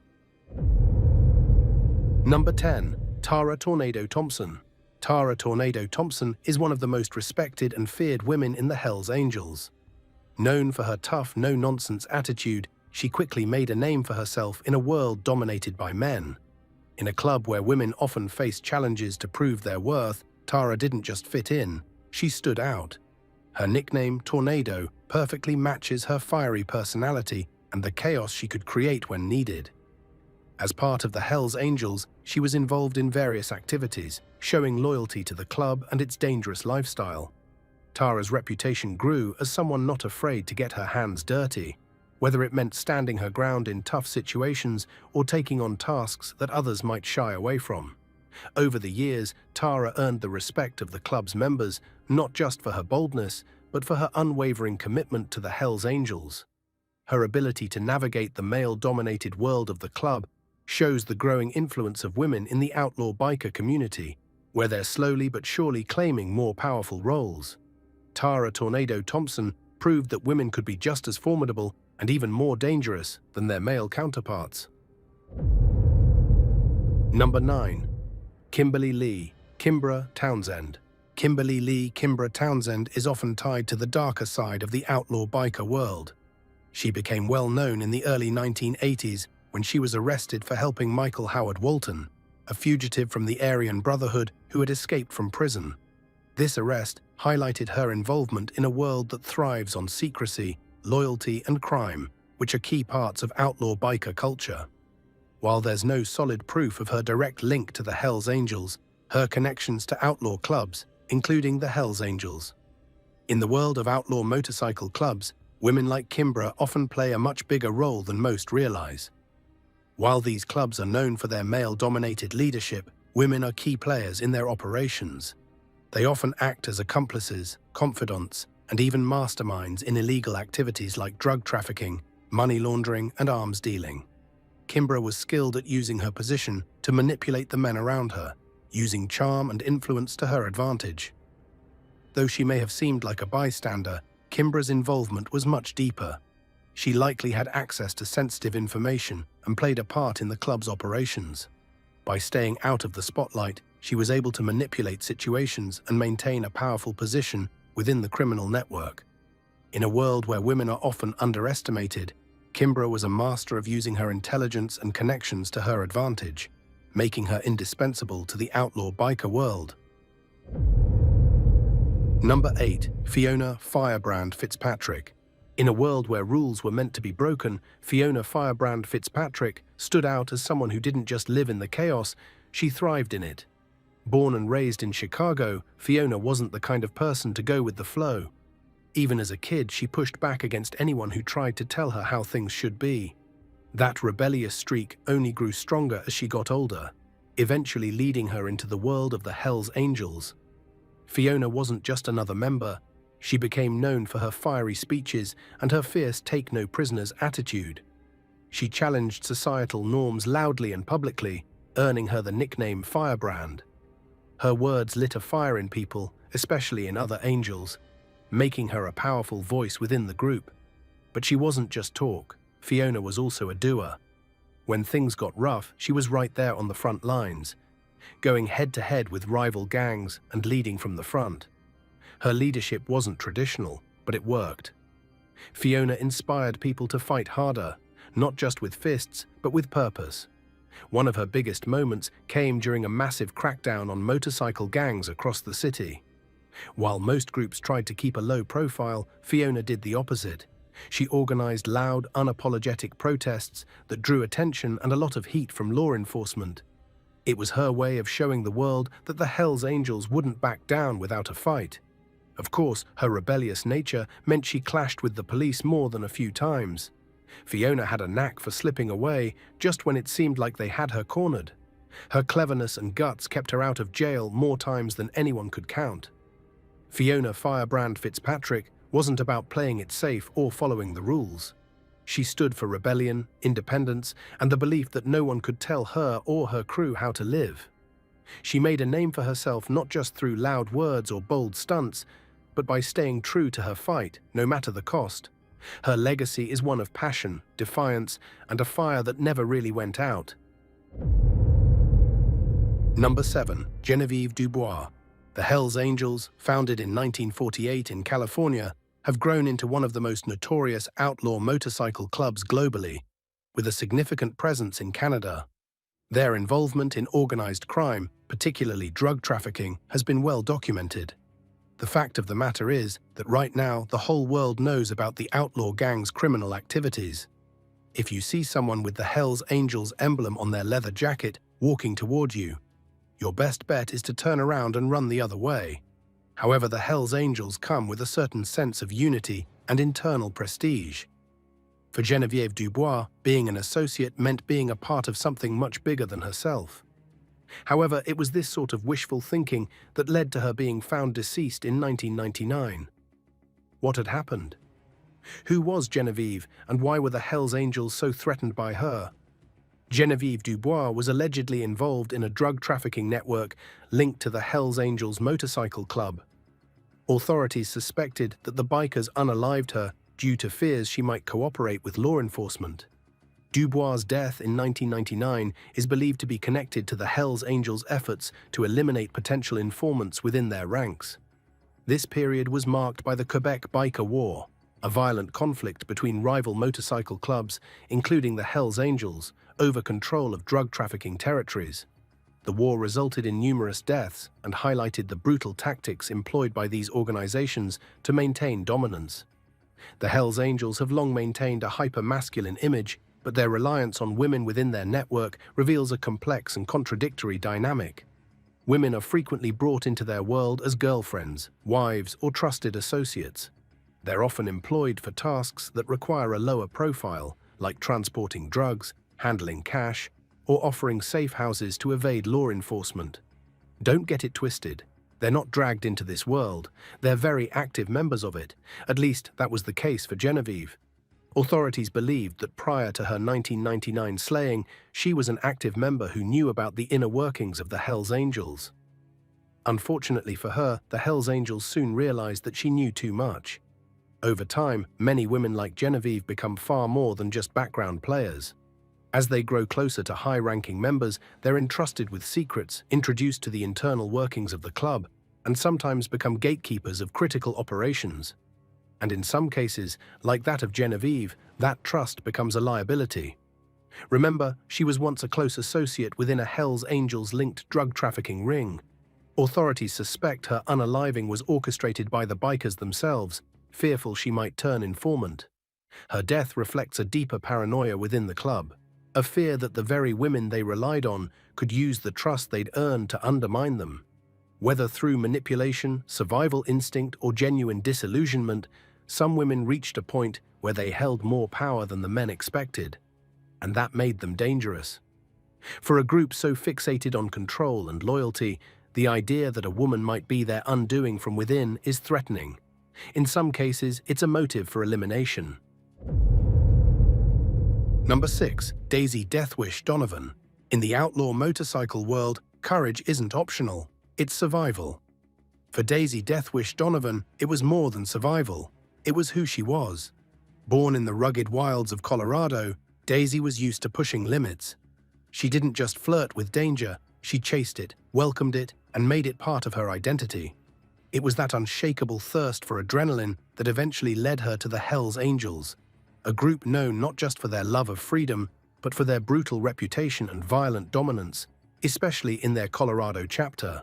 Daisy's path into the club wasn't easy. The Angels didn't hand out respect, especially not to women, but Daisy didn't wait around for permission. She made herself impossible to ignore. Her moment came when a rival gang stole a prized motorcycle from the Angels. While others hesitated, Daisy made her move. She crossed into enemy turf, stole the bike back, and rode off without a scratch. That stunt earned her the nickname Deathwish and something even harder to get: acceptance. From there, she carved out a place in a world that wasn't built to welcome her. While the Colorado chapter of the Angels was feared for its ruthlessness and heavy-handed control of its territory, Daisy fit right in. Her nerves of steel, her loyalty, and her ability to keep cool under fire made her more than just a member. She became essential.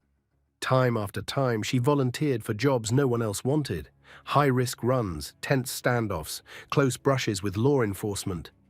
Daisy took them all head-on, but being fearless had its price. Law enforcement watched her closely, and she had more than a few close calls. Yet somehow, she always got away. Her quick thinking and refusal to fold under pressure became her trademark. Daisy Deathwish Donovan wasn't just another biker. She forced her way into one of the most brutal outlaw circles and earned her place through sheer grit.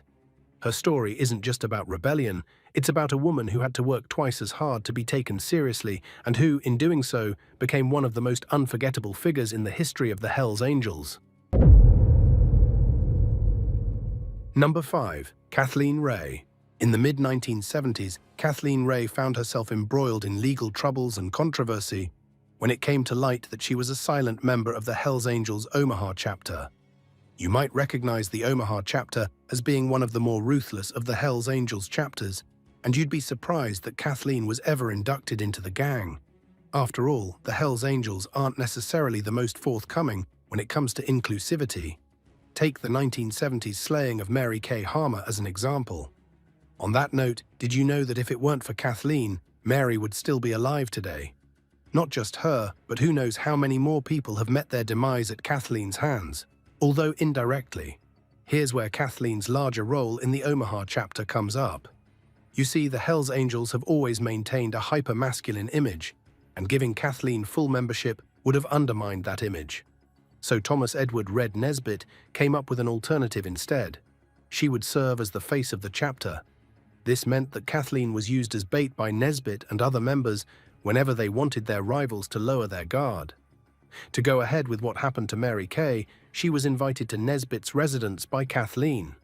Nesbitt was a known punk, to put it lightly, and 19-year-old Mary Kay knew better than to hang around him. If it wasn't for the sense of false security that Kathleen had created, maybe Mary would still be here today. The details of the case are murky, but here's what we know. Sometime in the 70s, Mary Kay was invited by Kathleen and another associate to Nesbitt's house. She was taken there under the guise of a party.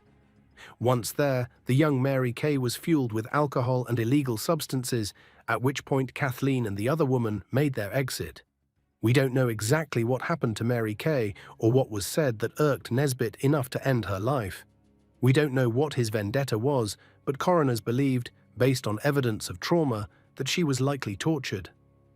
This would indicate that Nesbitt tried to break Mary Kay in some ways, offering her a position in the Hells Angels, possibly like the one Kathleen held, but she kept resisting. While Nesbitt was apprehended and taken into custody, ultimately sentenced, Kathleen never was. This would serve as a chilling reminder that the real players in the disappearances and deaths tied to the Hells Angels are people you least suspect, and people who can easily slip away through the cracks in the system. Number 4. Brenda Breakneck Brooks. Brenda Brooks was one of the few women who carved out a place for herself within the Hells Angels. That is, a male-dominated organization known for its violent criminal activities. Founded in 1948, the outlaw gang has a reputation and is known for its strict code of brotherhood and loyalty. The key word here is brotherhood. Women usually played secondary roles in the club. However, Brenda defied the odds, rising through the ranks and making her own mark in the world of outlaw biker men. Women in the Hells Angels have often been seen as old ladies, never thought of as more than just partners of male members or supporters who help with the club's needs. They weren't usually at the forefront. Despite this, Brenda earned the nickname Breakneck, symbolizing her fearless nature and her willingness to take risks that others wouldn't or couldn't. Her moniker proved that she was known for pushing boundaries and embracing challenges, much like the rest of the club's members, who are notorious for their reckless bravery and illegal activities. Brenda's ability to rise in such a tough environment speaks volumes about her strength and determination. She wasn't just a passive member, she showed the grit and a high degree of intelligence that was necessary to gain respect in a group that valued loyalty and toughness above all. Over time, she became an influential figure within the Hells Angels, proving that women could not only survive, but thrive in such a harsh world.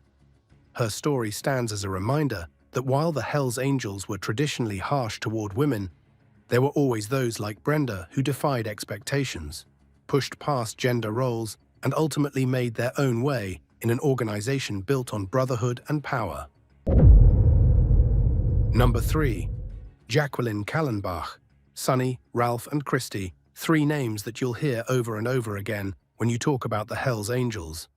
They were, after all, the founding members of the notorious outlaw biker gang. While all 3 of them were embroiled in legal controversies of their own, they always maintained that the Hells Angels stood for something greater. Unfortunately, they believed that it was no place for a woman. While times might have changed now and women are seen as somewhat equals in the outlaw biking community, it was far from being the case in Jacqueline's time. She, like many other former associates of the Hells Angels, had to work her way from the inside, through close association with a male member. What separates Jackie from the horde of other women who had the same MO, however, is that she was addicted to the power. You'd always find her next to one criminal boss or the other, and that's how she found her footing in the Hells Angels too. Born in 1957, she first married Christy Kinahan, an Irish crime boss known as Dapper Don. The couple tied the knot in 2001 and co-managed various businesses, including beauty salons, car dealerships, and construction firms, operating primarily from their residence in Surrey, UK. Their union lasted until 2007. Following her divorce from Kinahan, Jacqueline's personal life took another significant turn. She became involved with Louis Hageman, a Dutch Hells Angels member convicted of multiple murders. Hageman's criminal history includes the 1984 murders of Karina Bolhar and her 2 children, as well as the 1985 murder of Joanne Wilson, a case that remained unresolved due to insufficient evidence. To say that Jackie had gotten addicted to the power would be an understatement. She'd always been an associate of the Hells Angels, and after her divorce, she was shunned from the group.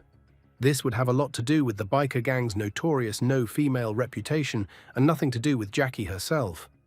However, she needed another way in, and Hageman was that way in. They'd actually met while he was in prison. She continued to advocate for his release from the outside, eventually forming a close relationship with him. All of this just to rejoin the Hells Angels. Jacqueline's unwavering support for Hageman highlighted her deep commitment. Yet it also drew criticism due to his notorious past. Her belief in his wrongful conviction persisted throughout their marriage, reflecting a complex relationship with the criminal justice system and her personal associations. Jacqueline Kallenbach passed away in May 2022 in the Netherlands at the age of 64, following a brief illness. Her life, marked by associations with high-profile criminals, underscores the intricate and often controversial relationships within the world of organized crime. Number 2. Nina Nightmare Nicholson. Nina Nightmare Nicholson was no stranger to the rough world of outlaw motorcycle clubs, and she quickly made a name for herself as someone not to be messed with. With a cold, calculating attitude, Nina wasn't just another woman in the Hells Angels. She was a force to be reckoned with. Growing up in a tough neighborhood, Nina was no stranger to hardship, and that resilience made her the perfect fit for the club's gritty lifestyle. Her nickname, Nightmare, came from her ability to make people fear her. Whether it was rivals, law enforcement, or even members of her own club, Nina knew how to manipulate situations to her advantage. She had a sharp mind and a calm demeanor under pressure, making her a master of navigating the complicated world of crime, loyalty, and betrayal that defined the Hells Angels. Rising through the ranks of the Hells Angels wasn't easy, especially in a male-dominated environment. But Nina wasn't one to back down. With a mix of wit, charm, and a ruthless streak, she earned her place and began handling the club's most dangerous and delicate operations. Over time, her influence grew, and she became known as someone who could get things done when the stakes were high. Nina's story is a testament to how far determination and strategy can take someone, even in a world that often underestimates them. Number 1. Taryn R. Colwell. At only 28 years of age, Taryn Colwell found herself in deep trouble. In April 2021, she was found to be the main suspect in the mysterious death of 22-year-old Roger Ridgway. The backstory here is that the morning before Roger was found deceased, his mother had actually had an altercation at Gord's pub with several members of the Hells Angels. The incident was found to be Ridgway's mother's fault. Onlookers described her as being severely intoxicated, harassing the bikers for a ride.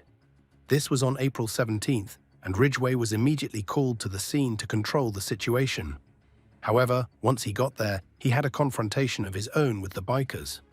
Ridgway arrived at the bar and was struck with a blunt object by Mandel L. Roy, a 26-year-old from Minneapolis.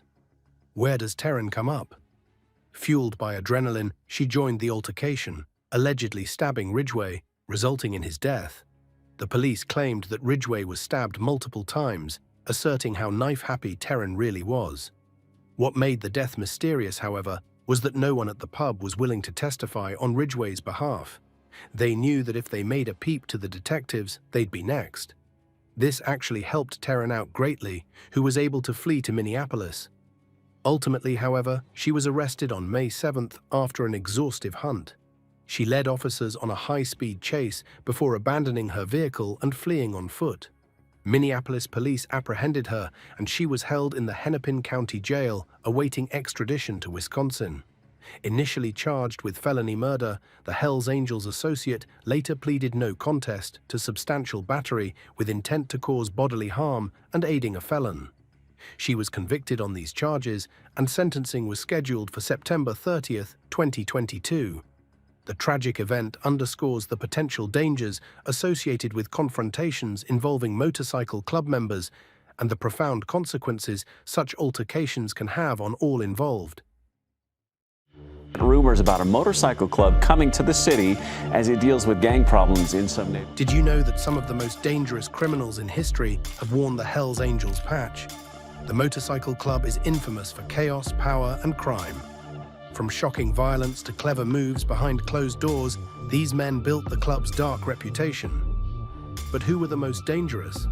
In this video, we're breaking down the 10 most feared and ruthless members ever to ride under the Hells Angels banner, showing you what made them legends in the world of crime. Number 10. Alan Passaro.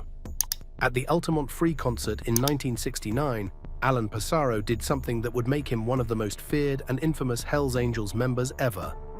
In the middle of the Rolling Stones set, he hurt Meredith Curly Hunter Jr. in a scene that shocked the world. The whole thing was caught on camera and became a key moment in the documentary Gimme Shelter, locking Passaro's name forever into the violent, chaotic side of the Hells Angels. The Altamont concert, meant to be a counterculture celebration, quickly turned into pure chaos when the Hells Angels were hired as security. In exchange for their services, they were promised a massive beer stash, but what seemed like a simple job spiraled into violence. Passaro's role in the concert was huge, not just as a member of the Hells Angels, but also as one of the key people in the physical confrontation that led to Hunter's passing. Things started to get out of hand when Hunter, an 18-year-old from Berkeley, climbed onto a speaker box near the stage, possibly confused or intoxicated.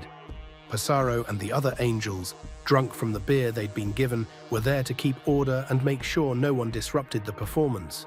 When Hunter tried to climb onto the stage, a confrontation broke out. The Hells Angels pulled him down, and the situation escalated when Hunter, knocked to the ground, tried to back away into the crowd. Witnesses claimed that Hunter pulled out a gun, which set Passaro off.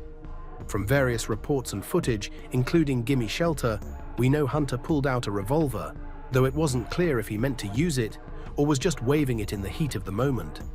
Either way, things turned deadly when Passaro, holding a knife, quickly moved in and hurt Hunter repeatedly.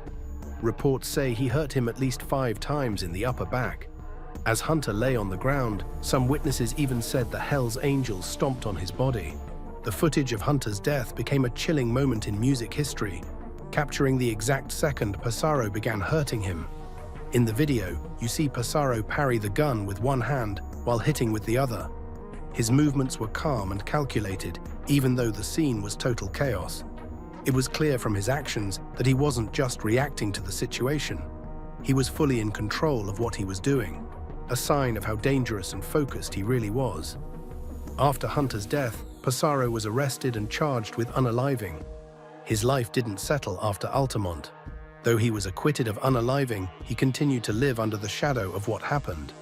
Then, in 1985, his death was reported as a drowning at Anderson Lake in Santa Clara County. The circumstances around it were mysterious, and authorities couldn't say for sure whether it was an accident or something more sinister. Some people believed his death was a fitting end to a life defined by violence and aggression. He lived by the brutal code of the Hells Angels, where aggression was often the first response to any perceived threat. Passaro's name might not be as famous as some of the Hells Angels' biggest names, but his actions at Altamont gave him a place in the club's most dangerous history. However, he wasn't the only member willing to take extreme measures to protect his position. Some, like Adam Lee Hall, took violence even further, turning witness intimidation into full-scale confrontation. Number 9. Adam Lee Hall. In August 2011, 3 men were unalived in what became one of the most chilling crime cases in Massachusetts history, and Adam Lee Hall was behind it. As a high-ranking member of the Hells Angels, Hall was convicted in 2014 for the cold-blooded triple unaliving of David Glasser, Edward Frampton, and Robert Chadwell. Prosecutors argued that their passing was carefully planned to silence potential witnesses who could threaten his criminal empire. This case revealed just how far Hall was willing to go to protect his power. Before the crime, Hall had already made a name for himself through violence. His actions, both inside and outside the motorcycle club, showed he wasn't afraid to use fear and intimidation to get what he wanted.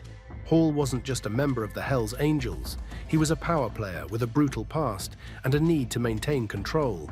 Prosecutors said his fear that David Glasser, a former associate Hall had already mistreated, would testify against him was the driving force behind the crimes. Glasser, Frampton and Chadwell were in the wrong place at the wrong time, with Hall seeing them as disposable because they could help take him down. The crime was a cold, calculated execution carried out with chilling precision. Hall and his co-conspirators planned the whole thing and dumped the evidence in Beckett, Massachusetts, like it was nothing more than a problem to get rid of. Evidence showed that Hall was the mastermind, making sure Glasser couldn't talk to the authorities. Glasser's connection to Hall's criminal dealings made him a serious liability, and Hall wasn't about to let him get away. What made Hall even more dangerous wasn't just the crime, it was how he could control the people around him. Two of his co-defendants testified that Hall was the one who planned the unalivings. They were terrified of him and said they helped dispose of the bodies out of fear of what he might do to them if they didn't. This fear-driven control, combined with Hall's growing influence in the Hells Angels, made him a force to be reckoned with. His rise in the ranks wasn't just because of time, it was because he was willing to do whatever it took to stay on top. During the investigation, Hall showed no remorse. While there was no direct physical evidence tying him to the crime scene, investigators pieced together his role through witness testimony, phone records, and other circumstantial evidence. One of the most chilling parts of the case was what Hall's co-defendants said about him. They painted a picture of a man who wasn't afraid to threaten, intimidate, and force people to do his bidding. Hall wasn't just a member of the Hells Angels, he was someone who could make even the toughest criminals around him fear for their lives. The emotional aftermath was significant. The families of the victims, especially Robert Chadwell's sister, Carol Chadwell Smith, expressed relief at Hall's conviction, which marked the end of a long legal battle. The case was a reminder of how far Hall and his associates were willing to go to silence anyone who stood in their way. It also exposed the brutal side of the Hells Angels and their deadly grip on their territories and associates. Hall's conviction for 3 counts of first-degree unalivings, along with charges of kidnapping and witness intimidation, was a major win for law enforcement. It ended a long investigation, with investigators determined to bring Hall and his co-conspirators to justice. Despite his arrogance and attempts to manipulate the case, Hall's reign of terror within the Hells Angels came to an end. His conviction served as a warning about the lengths violent criminals will go to protect their power and eliminate threats. What makes Hall's story so unsettling is the mix of his personal violence and his position within a brutal organization. He rose from being just a street-level thug to a leader in a dangerous and influential criminal empire. His actions were cold and calculated, and he was willing to go to extreme lengths, even taking the lives of 3 men to protect himself and his empire. Adam Lee Hall's actions marked him as one of the most dangerous members of the Hells Angels, a man whose thirst for power and control led him down a path of violence and destruction. But the club was full of figures just as ruthless, if not worse. George Wethan was one of those men, a towering enforcer whose reputation wasn't built on empty threats, it was earned through sheer, unrelenting force. Number 8. George Baby Huey Wethan. Baby Huey was a walking nightmare within the Hells Angels. Known for his ruthlessness and unpredictability, Wethan earned his place as one of the club's most dangerous figures. His life was a mix of violence, power, and betrayal, and it ultimately led to a fate no one saw coming. Wethan didn't build his reputation overnight. It was the result of years of enforcing the brutal code of the Hells Angels, doing whatever it took to stay on top and maintain control. In the 1960s, the Hells Angels were an underground empire, moving drugs, weapons, and fear wherever they went. Baby Huey thrived in this world. At well over 6 feet tall and built like a linebacker, he looked like a man you didn't want to cross. He used that to his advantage, making a name for himself as one of the club's most ruthless enforcers. While many angels carried themselves with an air of menace, Baby Huey embodied it. He had a blank, almost soulless stare that could unnerve even the hardest criminals. And when it came time for action, he didn't hesitate. His involvement in the club's drug operations made him even more dangerous. He didn't just deal, he moved weight. His connections to major LSD suppliers put him at the center of a booming trade, and his Hells Angels patch made sure no one questioned his authority.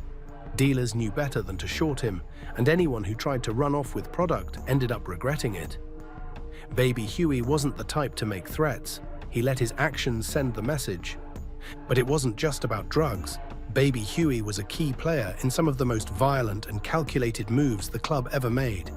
One incident that cemented his status happened when a rival gang tried to push into Hells Angels territory. Rather than negotiating, Baby Huey and a few trusted members ambushed them. The message was clear. This wasn't just a gang, it was an organization that handled business like a war. Stories of his violent outbursts spread fast, and soon even other angels approached him with caution.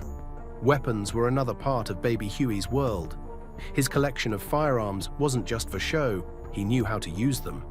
In one particularly shady deal, he arranged to move a batch of illegal machine guns, a transaction that involved multiple layers of secrecy. At one point, police ended up seizing some of his weapons, but no one could ever tie him directly to the sales. That was part of his skill. He knew how to operate in the shadows.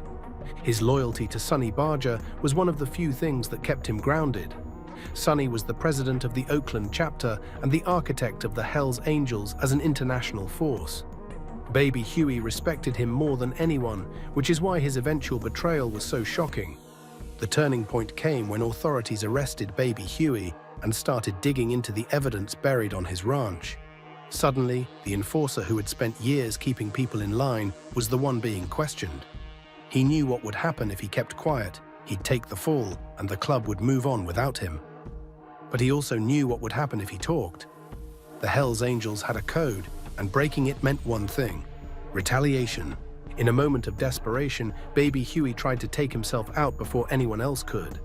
The story of him removing his own eyes with pencils in his jail cell became legendary, not just because of the act itself, but because of what it represented. It wasn't just fear of the club coming after him, it was punishment. He had built his life around the Brotherhood, and now he was about to destroy it. When he took the stand as a witness against the club, it sent shockwaves through the Hells Angels world. This was a man who had lived the life, who had been there for the worst of it, and now he was pulling back the curtain for law enforcement. He detailed how the club operated, how drugs and weapons flowed through their ranks, and how business was handled with ruthless efficiency. For the Hells Angels, this betrayal was a declaration of war. Baby Huey became one of the most hated figures in club history, a name spoken with venom by those who had once called him a brother. His decision to turn against them shattered the idea that the club was untouchable. If someone like him could flip, who else might be willing to do the same?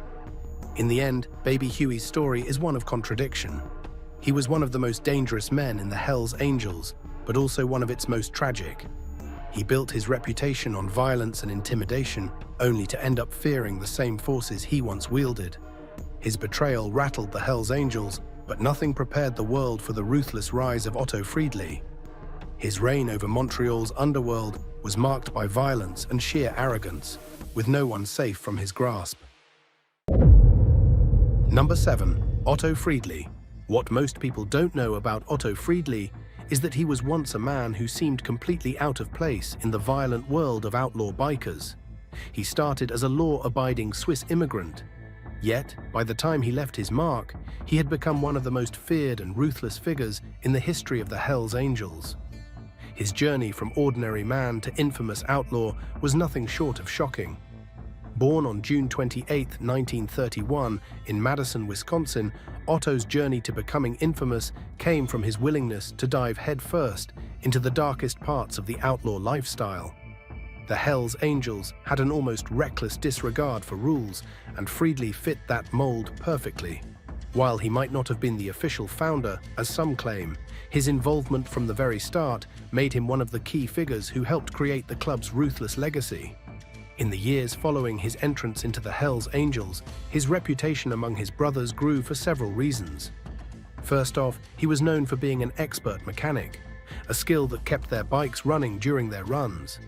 But his dangerous reputation wasn't just because of his mechanical talents, it was also because he was fearless in combat.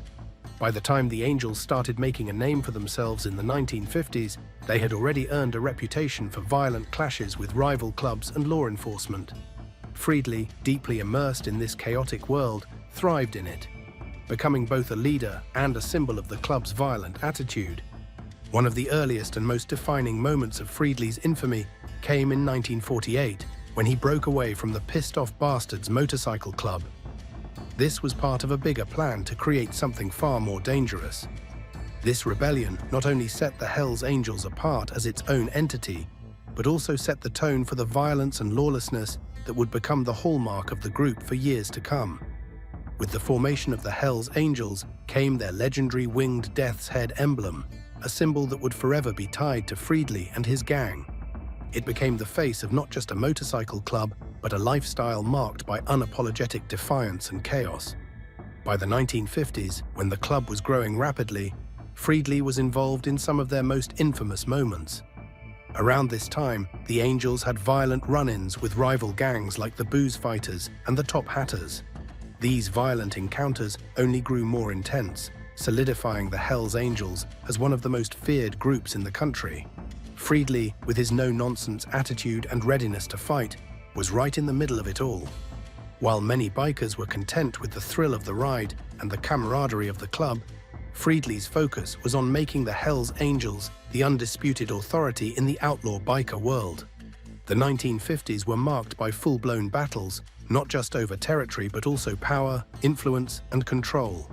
And Otto Friedli was at the forefront, leading his brothers into these intense clashes. It wasn't just Friedli's role in forming the club or his part in its violent confrontations that made him one of the most dangerous figures within the Hells Angels. It was also his charisma and his ability to demand respect. He had a unique talent for moving in the criminal underworld, making connections with various factions while keeping a reputation that made even the toughest criminals think twice before crossing him.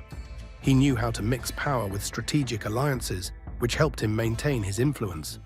One of Friedli's most dangerous qualities was his ability to survive. There were countless times when he should have passed away, but he seemed to have luck, or maybe just an unshakable will to live, on his side. Whether it was surviving high-speed crashes, shootouts, or close calls in the middle of reckless criminal activities, Friedli somehow came out unscathed. His near-death experiences, like when a bullet narrowly missed him, became the stuff of legend within the Hells Angels. To his brothers, these close calls were signs that Friedli was a man who couldn't be taken down no matter what. But his violent, chaotic life wasn't meant to last forever. In the late 1960s, after serving some time in prison, Friedli would go through a massive shift. He left the Hells Angels behind and embraced Christianity. This change was as dramatic as it gets, considering how deeply entrenched he had been in the world of violence and crime.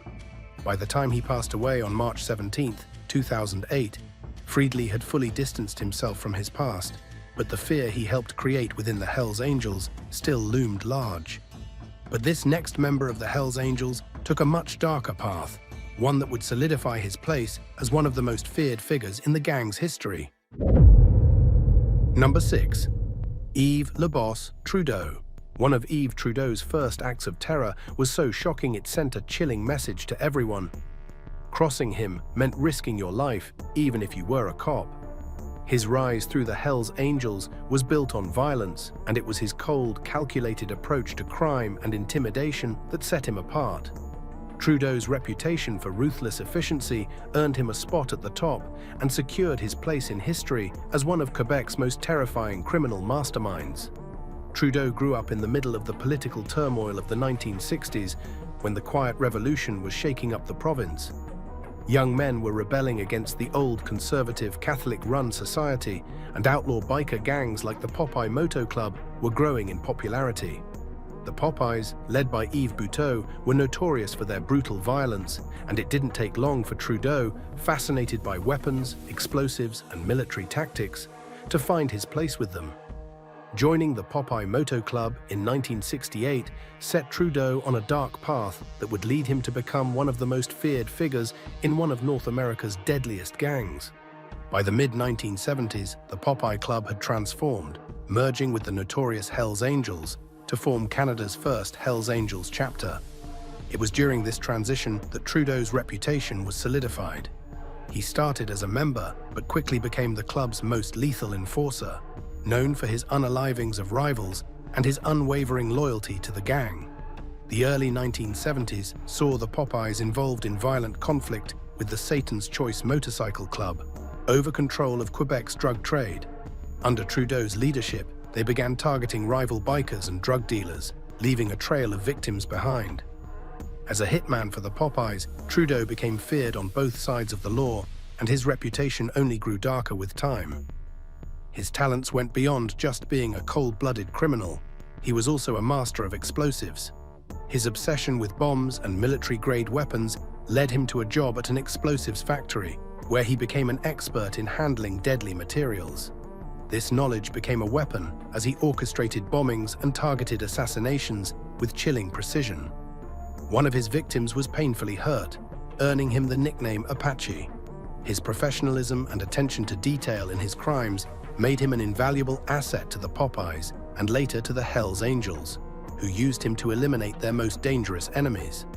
When the Popeye Club merged with the Hells Angels in 1977, Trudeau's rise through the ranks was inevitable. By 1978, his notoriety reached new heights after he carried out a cold-blooded shooting at the Brasserie Joey, a popular bar for Hells Angels members. 2 members of the Outlaws, a rival gang, were kicked out of the bar, and in an act of retaliation, Trudeau hunted them down from his car. This sparked a biker war between the Hells Angels and the Outlaws that would last for years, with Trudeau at the heart of the violence.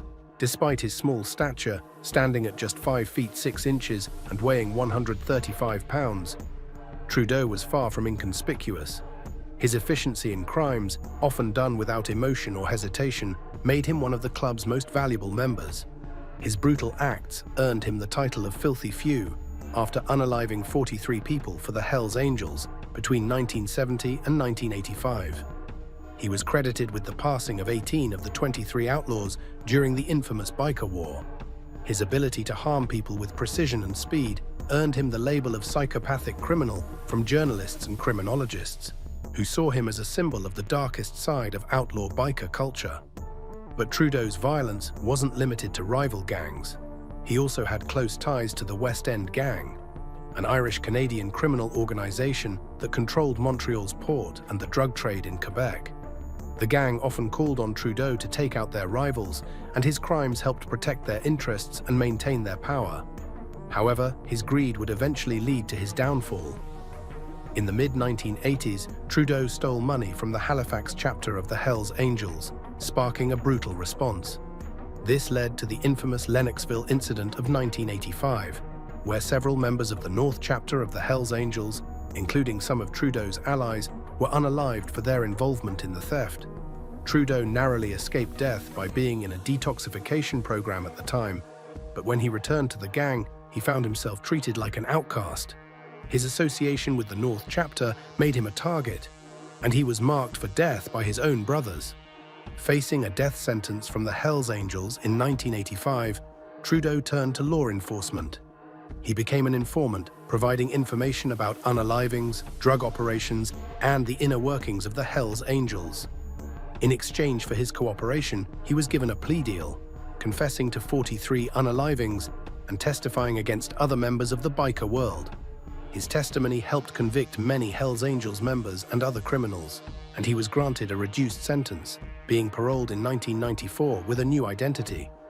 After his release, he fell back into old habits, struggling with drug addiction. In 2004, he committed a horrific crime when he mistreated a 13-year-old boy. This crime landed him back in prison, where he spent his final years living in isolation. His role in the Hells Angels and his connections to some of the most dangerous figures in organized crime left a permanent mark on the biker world.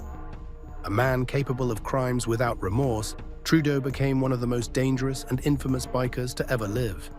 His cooperation with law enforcement marked the end of his violent reign, but the next Hells Angel on the list left behind a trail of blood that still haunts the outlaw biker world. Number 5. David Richards. authorities stumbled onto a crime scene and found a message written in blood. David Richards, a member of the Hells Angels motorcycle club, became known for his brutal crimes, most notably the horrifying unaliving of 16-year-old Michael Groves in 1984. This act, defined by extreme violence, showed the dangerous nature of Richards and his deep ties to the outlaw biker world. In December 1984, Richards and his girlfriend were convicted for the passing of Michael Groves. The teenager suffered many injuries inside their flat in West London. As if the brutality of the attack wasn't enough, Richards used the victim's blood to scrawl Hells Angels on the wall, a chilling declaration of his allegiance. The sheer savagery of the crime shocked the public and law enforcement alike. Both Richards and his girlfriend were sentenced to a minimum of 16 years in prison for the crimes. After serving 21 years, Richards was transferred to HM Prison, Sudbury, an open prison meant to prepare long-term offenders for release. It was a setup based on trust, with lower security and more freedom than a high-security facility. In May 2006, Richards took advantage of this and simply walked out. What should have triggered an immediate manhunt instead turned into a baffling case of negligence. Rather than launching an urgent search, authorities simply logged his disappearance in a database and left it at that. Richards fled to Ireland, where he continued his criminal activities. While there, he was arrested and jailed for 3 months for robbery, but Irish authorities never realized they had a fugitive in their custody. After his release, he returned to England and settled in Wolverhampton. What makes his time on the run even more astonishing is how easily he managed to blend into society.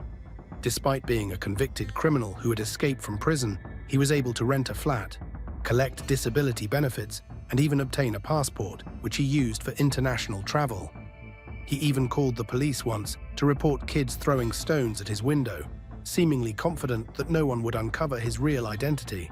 For years, he lived under the radar until a tip-off finally led the Metropolitan Police to his location. On June 6, 2014, officers tracked him down and arrested him at his home in Penn, Wolverhampton. When he appeared in court, he admitted to escaping from custody and was sentenced to an additional 2.5 years in prison. The judge made it clear that his escape had destroyed any trust the system once had in him and severely impacted his chances of ever being released. Richards's crimes and actions reflect the violent and lawless world of the Hells Angels motorcycle club, especially in the United Kingdom. The club has long been linked to organized crime and other serious offenses. The gruesome crime he committed, followed by his years as a fugitive, only added to the club's already infamous reputation. His story is an example of how dangerous individuals can manipulate the system and evade justice for years. Richards proved himself to be both ruthless and resourceful. His case remains one of the most unsettling examples of how even convicted criminals can slip through the cracks of the justice system. But this next figure's rise from humble beginnings to a powerful force within the biker world shows just how unpredictable and dangerous this life can be. Number 4. Maurice Mom Boucher. Maurice Mom Boucher quickly became the mastermind behind one of the most feared criminal empires in Canada's history. In the 1990s, he rose to power and seized it with brutal force, turning Montreal's underworld into his personal kingdom. Boucher's control over the Hells Angels operations, especially in the cocaine trade, made him an untouchable figure. But it was his chilling ability to manipulate, intimidate, and destroy anyone who dared stand in his way that earned him a reputation that still sends shivers down spines today. Boucher's reign of terror was about building his criminal empire and tearing down everything around him. His most notorious acts of violence were deliberate power plays to make sure everyone knew this was his city, and if you got in his way, you wouldn't survive. In 1997, he took things to a whole new level by ordering the unalivings of 2 prison guards, Pierre Rondeau and Diane Lavigne. They had no connection to him, but their deaths were part of his plan to shake up the justice system. It was a clear message. Even the people meant to protect the law were nothing in his eyes. As a result, Montreal was thrown into a wave of terror where fear followed anyone who dared cross him.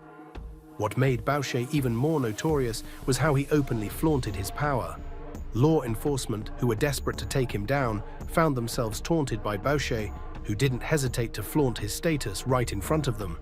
Retired provincial police officer John Gallianos remembered how Boucher would deliberately parade in front of them, mocking their attempts to catch him. It was about intimidation and showing he was the one in control. And that arrogance wasn't just for the cops, it was part of everything he did. Boucher thrived on the attention, and the flashing cameras around him only made him more powerful.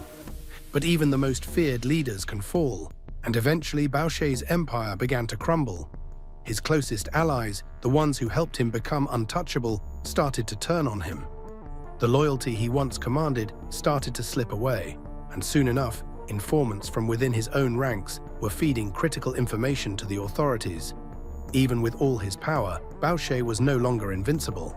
In 2002, he was convicted of first-degree unaliving of the prison guards, a conviction that marked the fall of his empire on the streets. Even after his arrest, Boucher's name still carried weight. While serving his life sentences, he remained a symbol of terror and a constant reminder of how deep Montreal's criminal underworld ran. When he passed away in 2022 from throat cancer, it sent shockwaves through everyone who remembered his reign. Boucher's fall marked the end of an era, but the world of the Hells Angels had another force rising through the ranks. Walter Stadnick's transformation from a law-abiding citizen to a ruthless outlaw was about to change the club forever. Number 3. Walter Stadnick, Wolodumia. Stadnick wasn't someone you'd expect to rise to the top of the criminal underworld. Born in Hamilton, Ontario, to Ukrainian immigrant parents, he came from humble beginnings. Quiet, unassuming, and blending into the background of a working-class neighborhood, no one could have predicted that this guy would become one of the most feared and influential figures in the Canadian underworld. Especially not within the ruthless Hells Angels. But that's exactly what happened. His rise to power was brutal, and it caught the attention of everyone who mattered in the world of organized crime. As a teenager, Stadnick got involved in petty crime, including dealing hash. He earned a reputation as a tough little guy, a nickname that stuck with him because of his resilience and willingness to fight. His first real step into organized crime came through the Cossacks, a local motorcycle gang tied to his Ukrainian roots. While the Cossacks were just a stepping stone, they gave Stadnick the street credibility he needed to climb higher in the criminal world.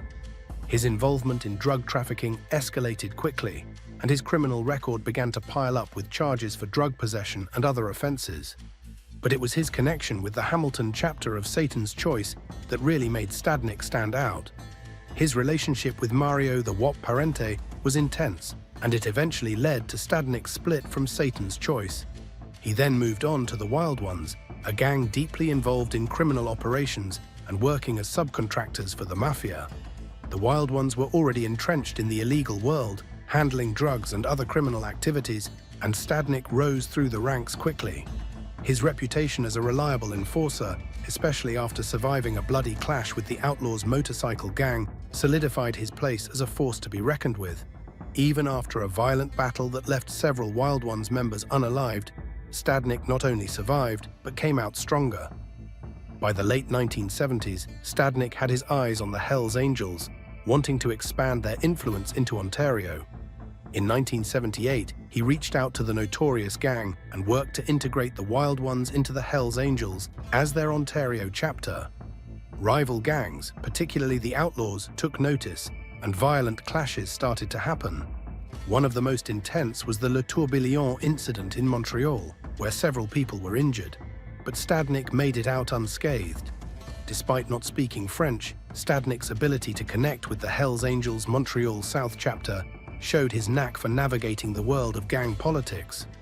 By 1982, Stadnick was fully patched into the Hells Angels, marking a big step in his rise to power. Throughout the 1980s, his reputation only grew. He gained more attention after a high-profile unaliving in Hamilton, which brought even more focus to his activities.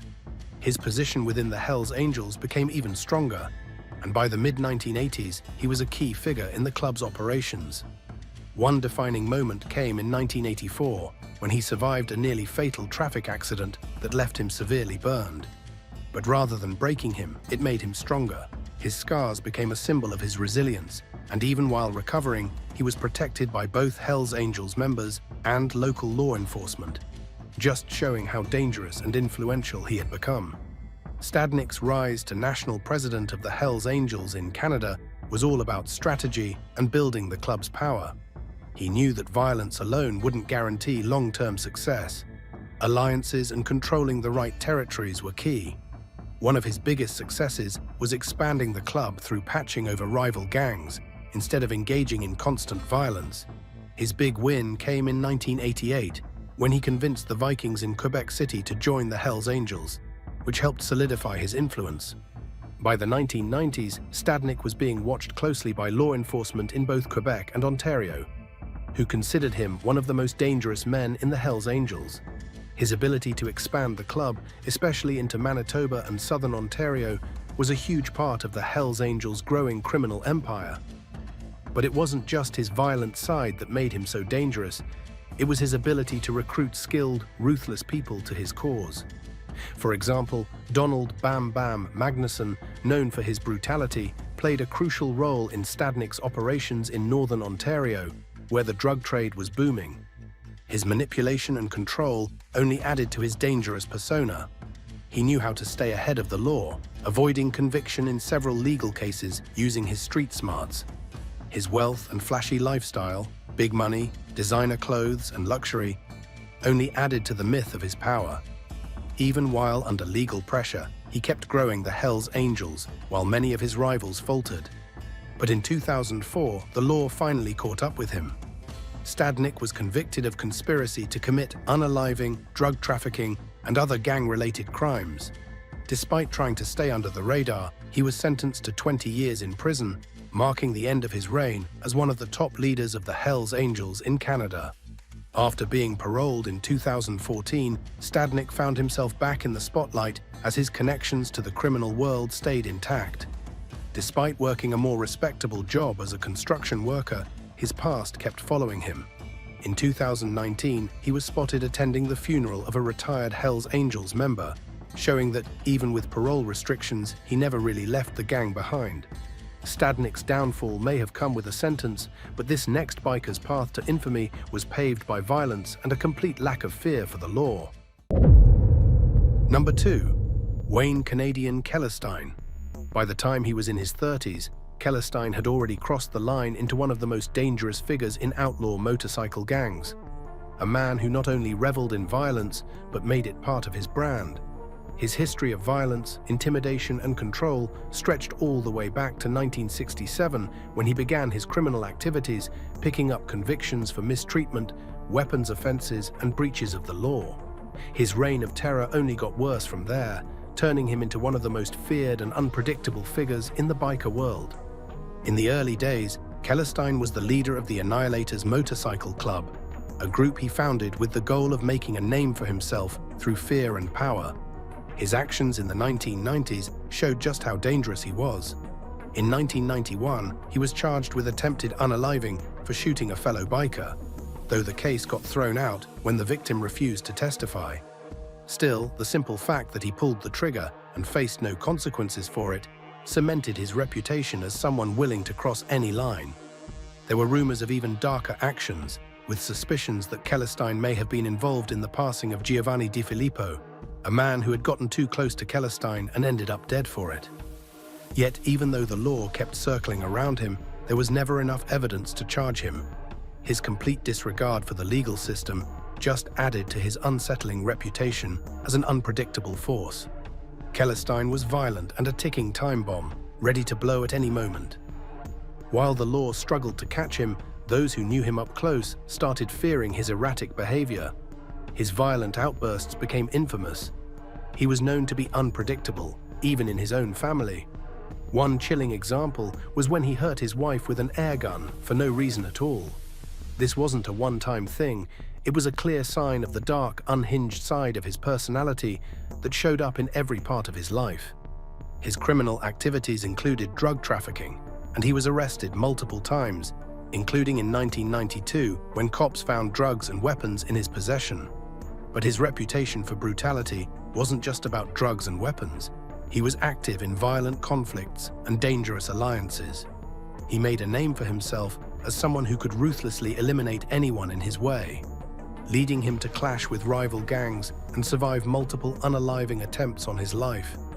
One attempt in October 1999 stood out. A drive-by shooting aimed at Kellerstein failed, and when the police later uncovered his weapons stockpile, it raised more than a few eyebrows. His arsenal, including a rocket launcher, was mind-blowing. It was clear Kellerstein was preparing for a long war, one he didn't plan on losing. His role in expanding the Canadian Bandidos was marked by clashes with the Hells Angels, as he refused to bow to their authority, leading to more threats and betrayals.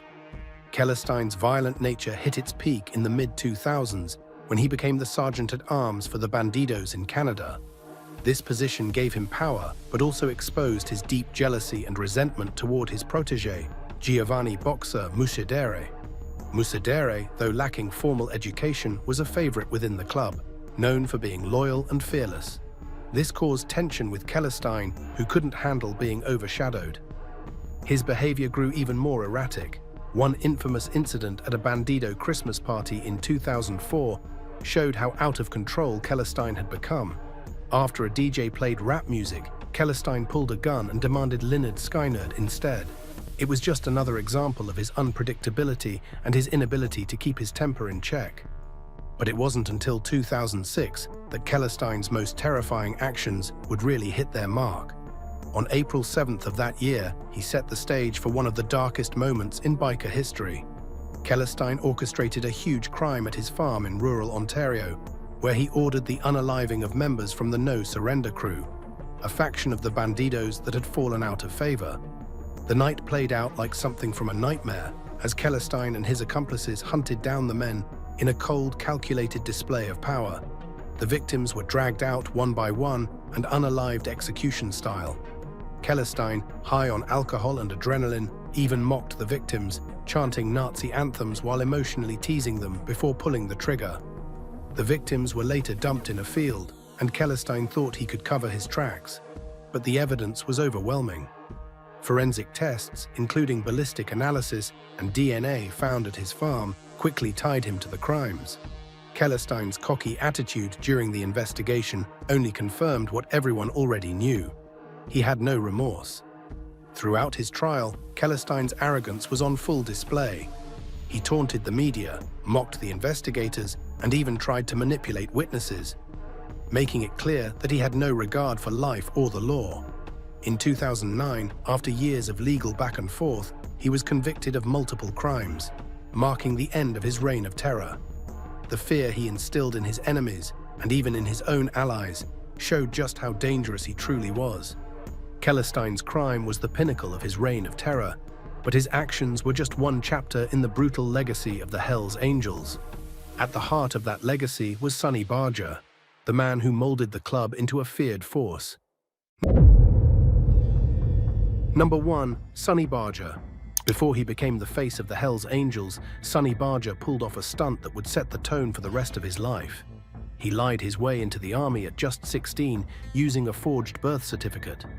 He was kicked out when they figured out his real age, but that early act of defiance showed exactly what kind of man he was. Fearless, rebellious, and willing to break the rules to get what he wanted. Born Ralph Hubert Barger Jr. on October 8, 1938, in Modesto, California, Barger went from a tough childhood to becoming the most infamous outlaw biker in history. His leadership of the Hells Angels shaped the club's legacy and made him a legend in American counterculture. The 1960s and 1970s were a wild ride for Barger and the Hells Angels. The club's reputation for trouble constantly put them at odds with the law and rival gangs. In 1965, he was convicted of mistreatment with intent to unalive after a bar fight where he shoved a gun into a man's mouth and it went off. One of the most infamous moments tied to Barger was the 1969 Altamont Free concert. The Rolling Stones hired the Hells Angels for security, paying them with $500 worth of beer. But what was supposed to be a music festival turned into chaos when an angel fatally stabbed 18-year-old Meredith Hunter. The whole thing was caught on camera and became a symbol of the dark side of the 60s peace and love movement. Barger defended the club, claiming they were just protecting themselves after Hunter allegedly pulled a weapon. Legal troubles followed Barger everywhere. In 1972, he was cleared of charges in the passing of a drug dealer, showing just how hard it was for prosecutors to pin anything on him. A year later, he wasn't so lucky. He got locked up for drug possession with intent to sell. But to him, prison was just part of the lifestyle. He once said that doing time, like going to school or joining the army, was just another part of a full life. The 80s didn't get any easier. In 1988, Barger and other Hells Angels were convicted for trying to move weapons and explosives across state lines to go after the Outlaws Motorcycle Club. That got him 4 years in federal prison, but even behind bars, his influence in the club never faded. On top of all the legal drama, Barger battled serious health issues. A lifelong smoker, he was diagnosed with throat cancer in the early 80s, which led to the removal of his vocal cords. He had to use a different method to talk and often wore a full-face helmet to protect the hole in his throat while riding. Barger passed on June 29, 2022 at 83. Before he passed away, he left a message to be posted on his Facebook page, saying that he had lived a long and good life filled with adventure. His passing sparked mixed reactions. Some celebrated his rebellious spirit, while others focused on the violence connected to the Hells Angels.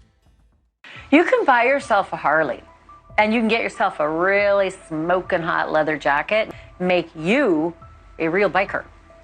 And it sure doesn't make you a member of the Hells Angels. Established in 1948, the Hells Angels Motorcycle Club has earned a worldwide reputation for its uncompromising approach to membership. These 15 mandatory rules control every aspect of members' lives, from how they dress to who they talk to.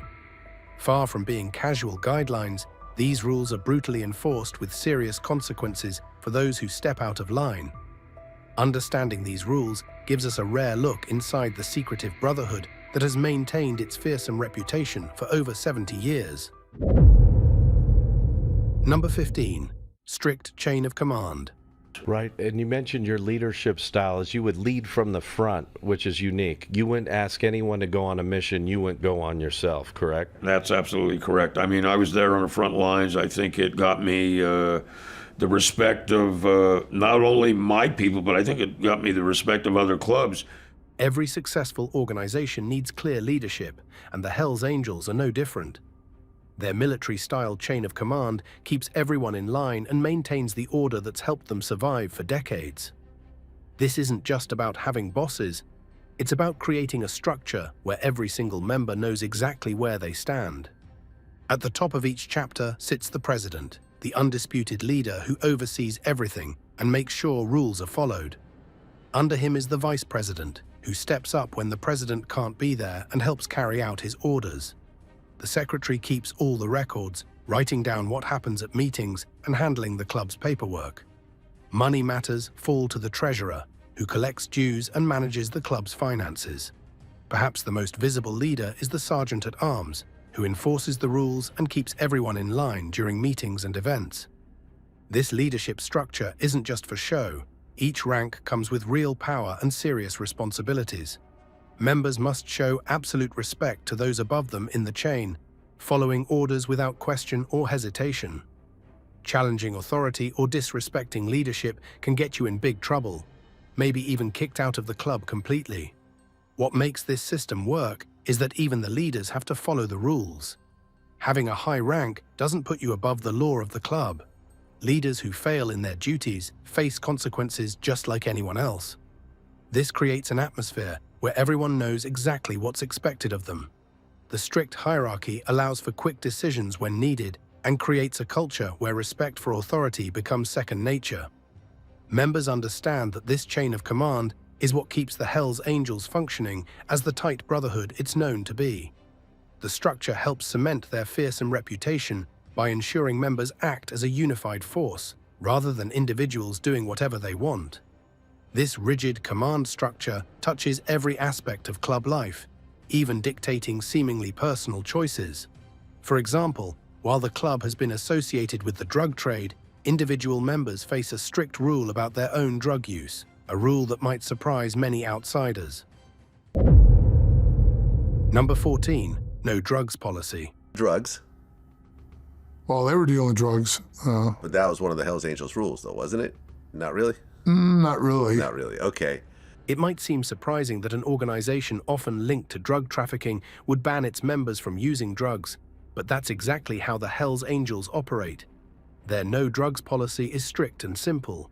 Members are forbidden from using hard drugs like heroin, methamphetamine, or cocaine. This rule isn't based on moral concerns, it's purely practical. The reasoning behind this rule is straightforward. Drug use leads to poor judgment and bad decisions. A member high on hard drugs might talk too much, make stupid mistakes, or become unreliable when the club needs them most. Someone with clouded thinking can't be trusted to protect the club's interests or keep its secrets. In an organization where trust is everything, anything that compromises clear thinking is seen as a serious threat. Consequences for breaking this rule are severe. Members caught using or possessing hard drugs face punishment ranging from heavy fines to being suspended or even permanently kicked out of the club. These harsh penalties show just how seriously the Hells Angels take this policy. By keeping drugs out of their internal operations, the club maintains a level of discipline and control that might surprise outsiders. The rule helps ensure members stay focused on club objectives and keeps their loyalty undivided. In an organization constantly under scrutiny from law enforcement, clear-headed members are essential. The drug rule serves another purpose. It helps distinguish between business and personal behavior. While the club may be involved in drug-related activities as an organization, individual members are expected to stay clean and sharp. This separation allows the Hells Angels to function more effectively as a unit, with members who can be counted on to make sound decisions. This seemingly contradictory rule highlights the practical nature of the Hells Angels' internal policies. They don't make rules based on outside moral standards, but on what best serves the organization's continued survival and success. The no drugs policy ensures that even while operating in dangerous territory, members remain disciplined and in control. With clear minds, members can focus on another crucial element of their identity, the motorcycles that give the club its name and serve as powerful symbols of the freedom they represent. Number 13. Compulsory motorcycle ownership. At the very heart of the Hells Angels' identity is the motorcycle, specifically the Harley-Davidson.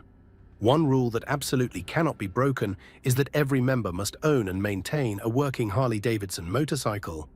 This isn't just a suggestion, it's a mandatory requirement that's strictly enforced. Failing to own a Harley-Davidson can result in disciplinary action or even expulsion from the club. The motorcycle isn't just transportation, it represents the core of what the Hells Angels stand for. It's a symbol of freedom, rebellion, and the open road lifestyle that defines biker culture.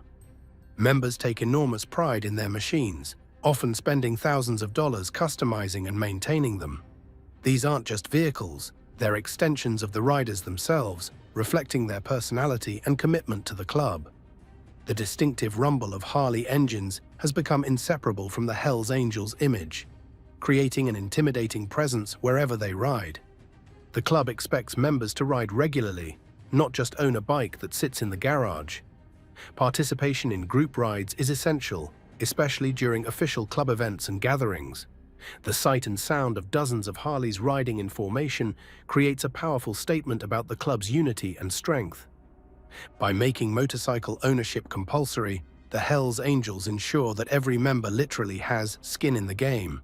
The financial investment required to purchase and maintain a Harley-Davidson demonstrates commitment to the lifestyle. It separates casual enthusiasts from those truly dedicated to the biker way of life. This rule also serves a practical purpose. It ensures that all members can participate in rides and events, which are central to club activities. The shared experience of riding creates bonds between members that strengthen the brotherhood. There's a unique camaraderie that develops among those who face the elements and the dangers of the road together.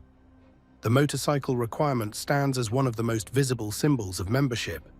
When the public sees a Hells Angel, they expect to see him on a Harley-Davidson.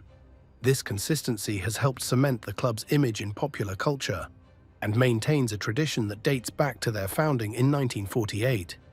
Those Harleys don't just sit in garages either. They're ridden to countless mandatory meetings and events where attendance isn't optional. It's another unbreakable rule of membership. Number 12. Mandatory meetings and events. You have a wife, 2 kids. Good job. Good job. You're a Teamster, right? Right. And now they're telling you you got to move to Minnesota to join this 1% motorcycle gang. Being a Hells Angel isn't a part-time commitment. The club demands significant time from its members through mandatory meetings and events that no one is allowed to miss without serious consequences. These gatherings are the backbone of club operations and help maintain the tight bonds that hold the brotherhood together. Weekly or bi-weekly church meetings form the foundation of club business. During these sessions, members discuss upcoming events, address internal issues, and make important decisions affecting the chapter. Attendance isn't optional, it's a fundamental obligation of membership. Missing meetings without a legitimate excuse can result in fines or other punishments that increase with repeated absences. Beyond regular meetings, the Hells Angels calendar includes numerous mandatory events throughout the year. These range from charity rides and parties to memorial services honoring fallen brothers. Each member is expected to participate fully, putting club commitments ahead of personal plans or family obligations. These events are taken very seriously. A member who chooses a family vacation over a required club gathering might face disciplinary action. These events serve multiple purposes. First, they strengthen the bonds between members, creating shared experiences that build trust and solidarity. Second, they demonstrate the club's presence and unity to outsiders, including rival clubs. The intimidating sight of Hells Angels riding together in formation sends a powerful message about their strength and cohesion. For members, these mandatory gatherings represent more than mere obligations. They're opportunities to demonstrate loyalty to the brotherhood. By consistently showing up and participating, members prove their dedication to the club and their brothers. This reliability becomes a measure of a member's standing within the organization.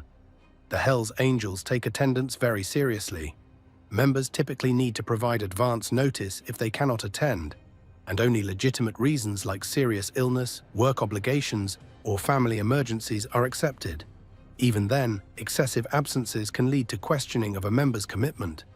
These mandatory meetings and events also serve as a control mechanism, keeping members connected to the club's activities and under the watchful eye of leadership.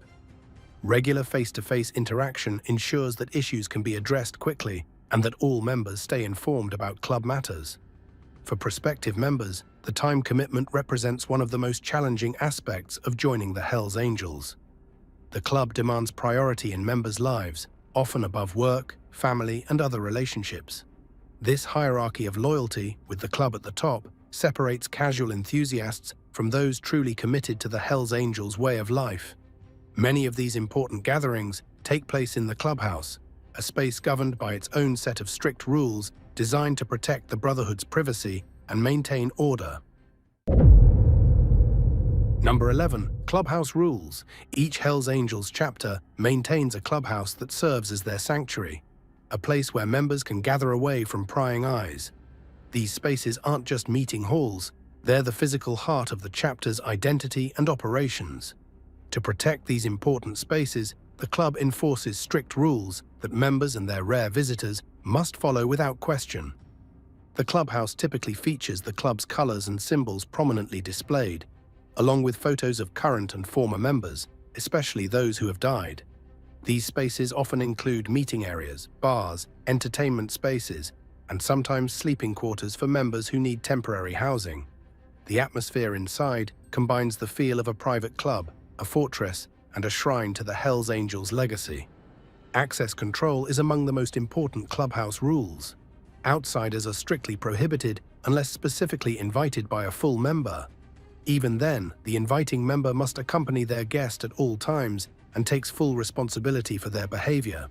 This tight control over who enters helps maintain security and prevents unwanted attention from law enforcement or rival clubs. Before important meetings, the space might even be checked for surveillance devices. Inside the clubhouse, fighting between members is absolutely forbidden. While the Hells Angels have a reputation for violence, they keep internal conflicts from erupting into physical altercations inside their sacred space. Disputes must be settled through proper channels, not through personal confrontations that that might damage property or brotherhood unity. Stealing from the clubhouse or from fellow members is considered an extreme violation of trust and can result in severe punishment. Members share responsibility for maintaining the clubhouse. Cleaning duties, repairs, security monitoring, and restocking supplies are assigned on a rotating basis. Failing to perform these duties is seen as disrespect for the shared space and fellow members. Everyone is expected to contribute to keeping the clubhouse functioning. During official meetings, phones might be collected to prevent recording, and additional security measures are implemented.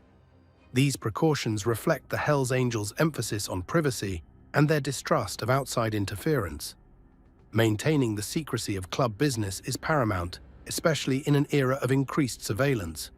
The clubhouse also serves as a place for ceremonies and traditions, including the initiation of new members and memorial services for those who have died.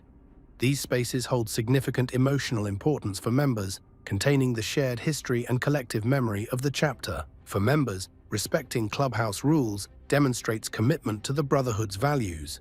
Violations can result in fines, suspension of clubhouse privileges, or more severe punishments. The space represents not just a physical location, but the tangible manifestation of their collective identity. The clubhouse environment, like much of Hells Angels culture, reflects their traditional values, including their unwavering stance on keeping membership exclusively male, another rule that has remained unchanged despite decades of social change. Number 10. No women as full members. Since its founding in 1948, the Hells Angels have maintained one rule without exception: women cannot become full members. Despite societal changes in gender roles over the decades, this male-only membership policy remains absolute, with no signs of changing. The club considers itself a brotherhood in the most literal sense, maintaining a space exclusively for men. This rule reflects the Hells Angels' self-identity as a masculine organization built around traditionally male values. The club views its internal culture and activities as fundamentally incompatible with female membership, preserving what members see as the essential character of their organization. While some motorcycle clubs have admitted women over the years, the Hells Angels have steadfastly refused to change their stance. Though women cannot join as members, they still play significant roles in the Hells Angels ecosystem. Many women are connected to the club as old ladies, the wives, girlfriends, or partners of full members. These women form their own social hierarchy and community adjacent to the main club structure. They often have their own gatherings and support systems while maintaining relationships with members. The term "property of" followed by a member's name is sometimes displayed on a patch worn by these women, which outsiders often misinterpret as suggesting ownership. Within the club culture, this designation serves more as a boundary marker, indicating to other members that a relationship exists that should be respected. Old ladies often attend certain social events, rides, and parties, but they are excluded from official meetings and internal club business. Their presence is particularly notable at public gatherings, where they help present the club's image to the outside world. However, they have no vote in club matters and cannot wear the official death head patch that identifies full members. The male-only membership policy helps maintain the Hells Angels' image as a tough, masculine organization, untouched by the changing gender dynamics of mainstream society. This exclusivity contributes to the mystique and traditional outlaw image the club has cultivated throughout its history. For prospective members, understanding the rigid gender boundary is essential. The Hells Angels make no apologies for this policy and show no interest in changing it to accommodate modern sensibilities. The rule stands as one of the clearest examples of how the club operates according to its own internal value system, regardless of external criticism. Women connected to the Hells Angels understand that they will never have the same status as male members. Their role, while important to the social fabric of the club, remains distinctly separate from the brotherhood itself. This clear distinction of roles reflects the traditional values that continue to define the organization despite decades of social change in the wider world. The exclusive nature of membership reinforces another core value of the Hells Angels: the absolute loyalty expected from those who are admitted to the inner circle. Number 9. Loyalty above all. The #1 rule of the Hells Angel Code is always back your brothers. I learned that before I even became a member. When it comes to Hells Angels membership, nothing, absolutely nothing, is more important than loyalty to the club and your brothers.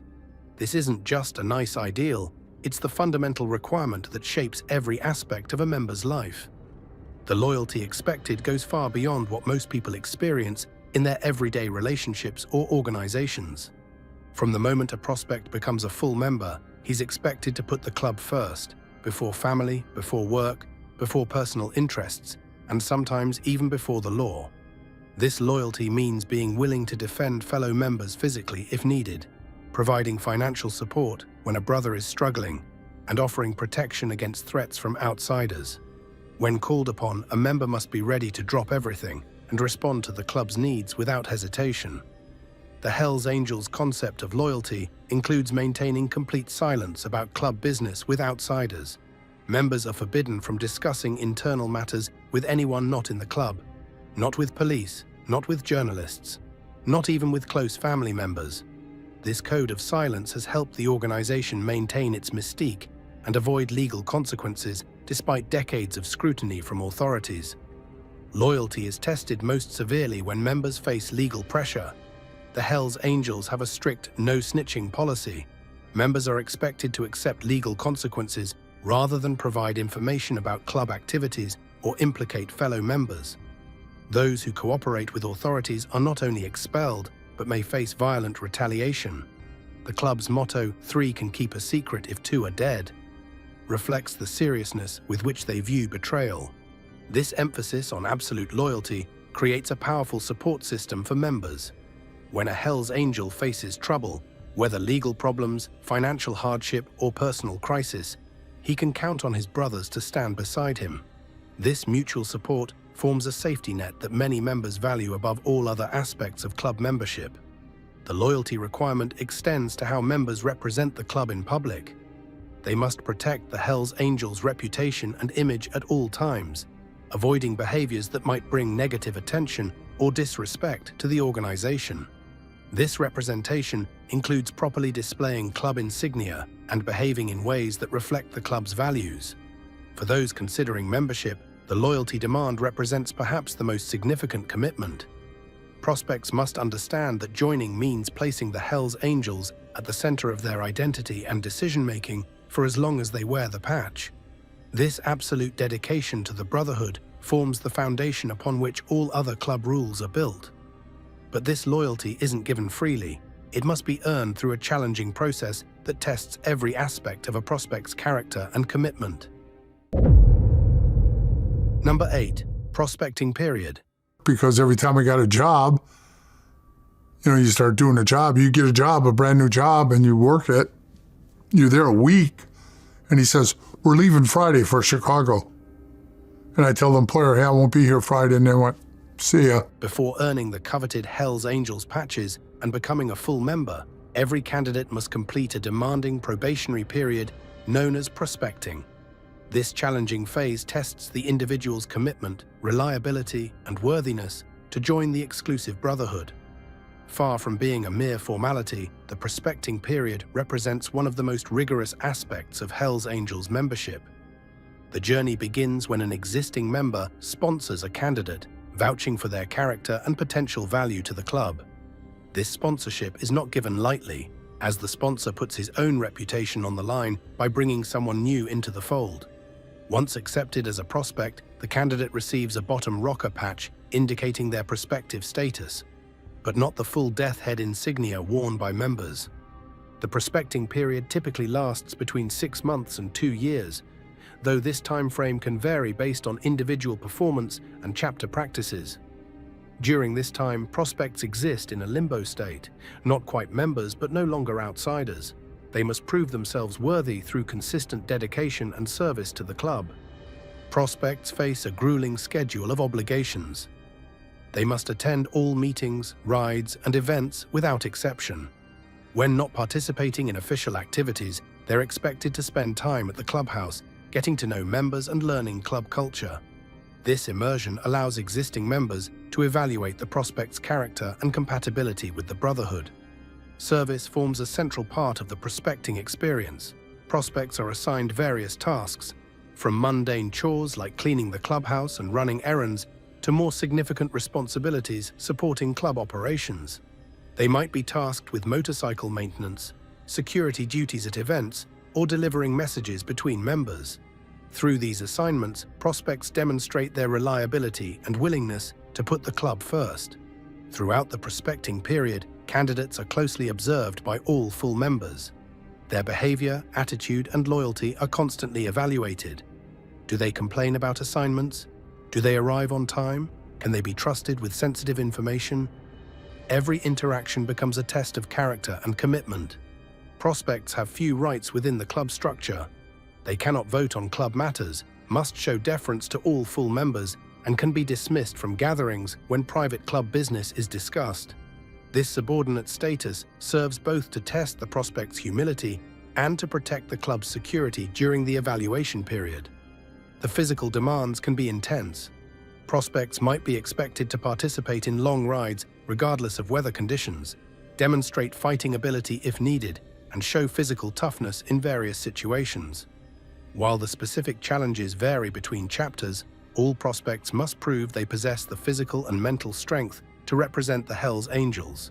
Not everyone survives this gauntlet. Many prospects drop out when faced with the extreme time commitment or the subordinate treatment.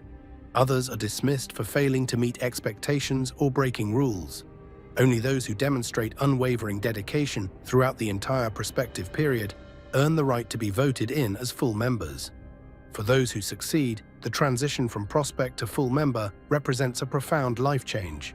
The new member receives his full patch, including the Death Head logo, and is formally welcomed into the Brotherhood. This moment marks the end of the testing period, but the beginning of a lifetime commitment to the club and its values. Number 7. Financial commitments. After successfully completing the grueling prospecting period, a newly patched member quickly learns that wearing the colors comes with significant financial responsibilities. Money matters in the Hells Angels are taken very seriously, with members expected to contribute regularly to keep the club running smoothly.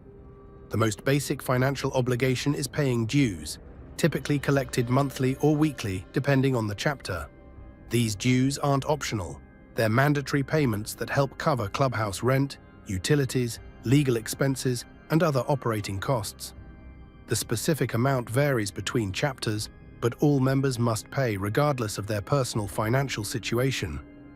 Missing dues payments is considered a serious offense that demonstrates a lack of commitment to the Brotherhood. Beyond regular dues, members often contribute to special funds for specific purposes.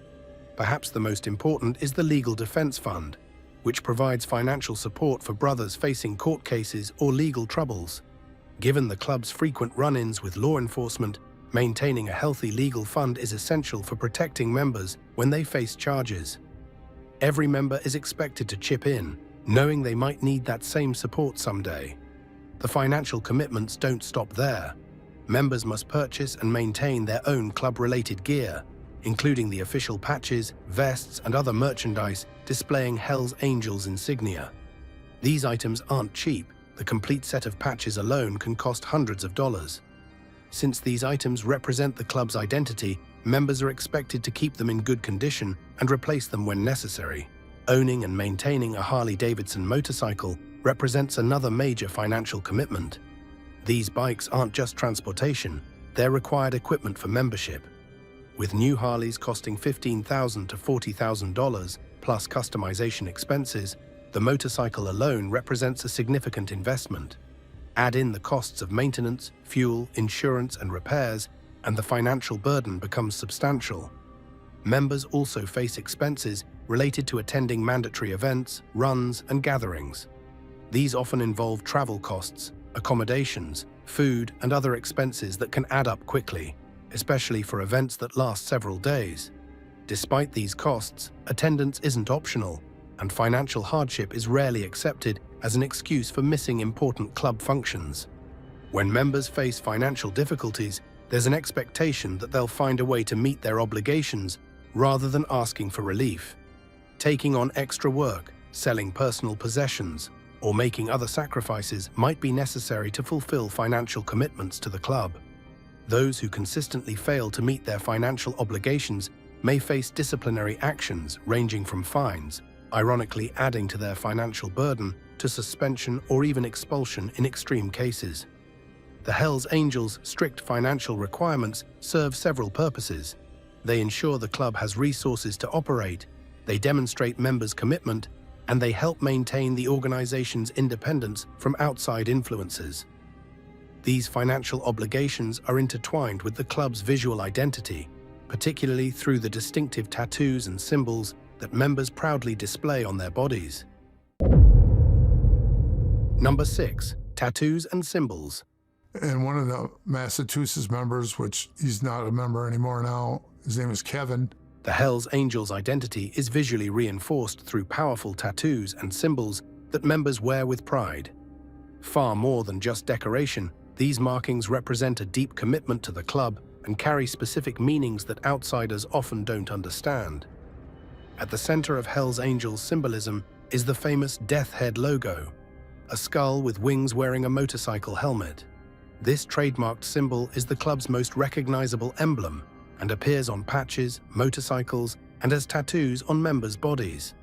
Only full members can wear the Death Head, and they protect this symbol fiercely. The club has even pursued legal action against companies or individuals who use their imagery without permission.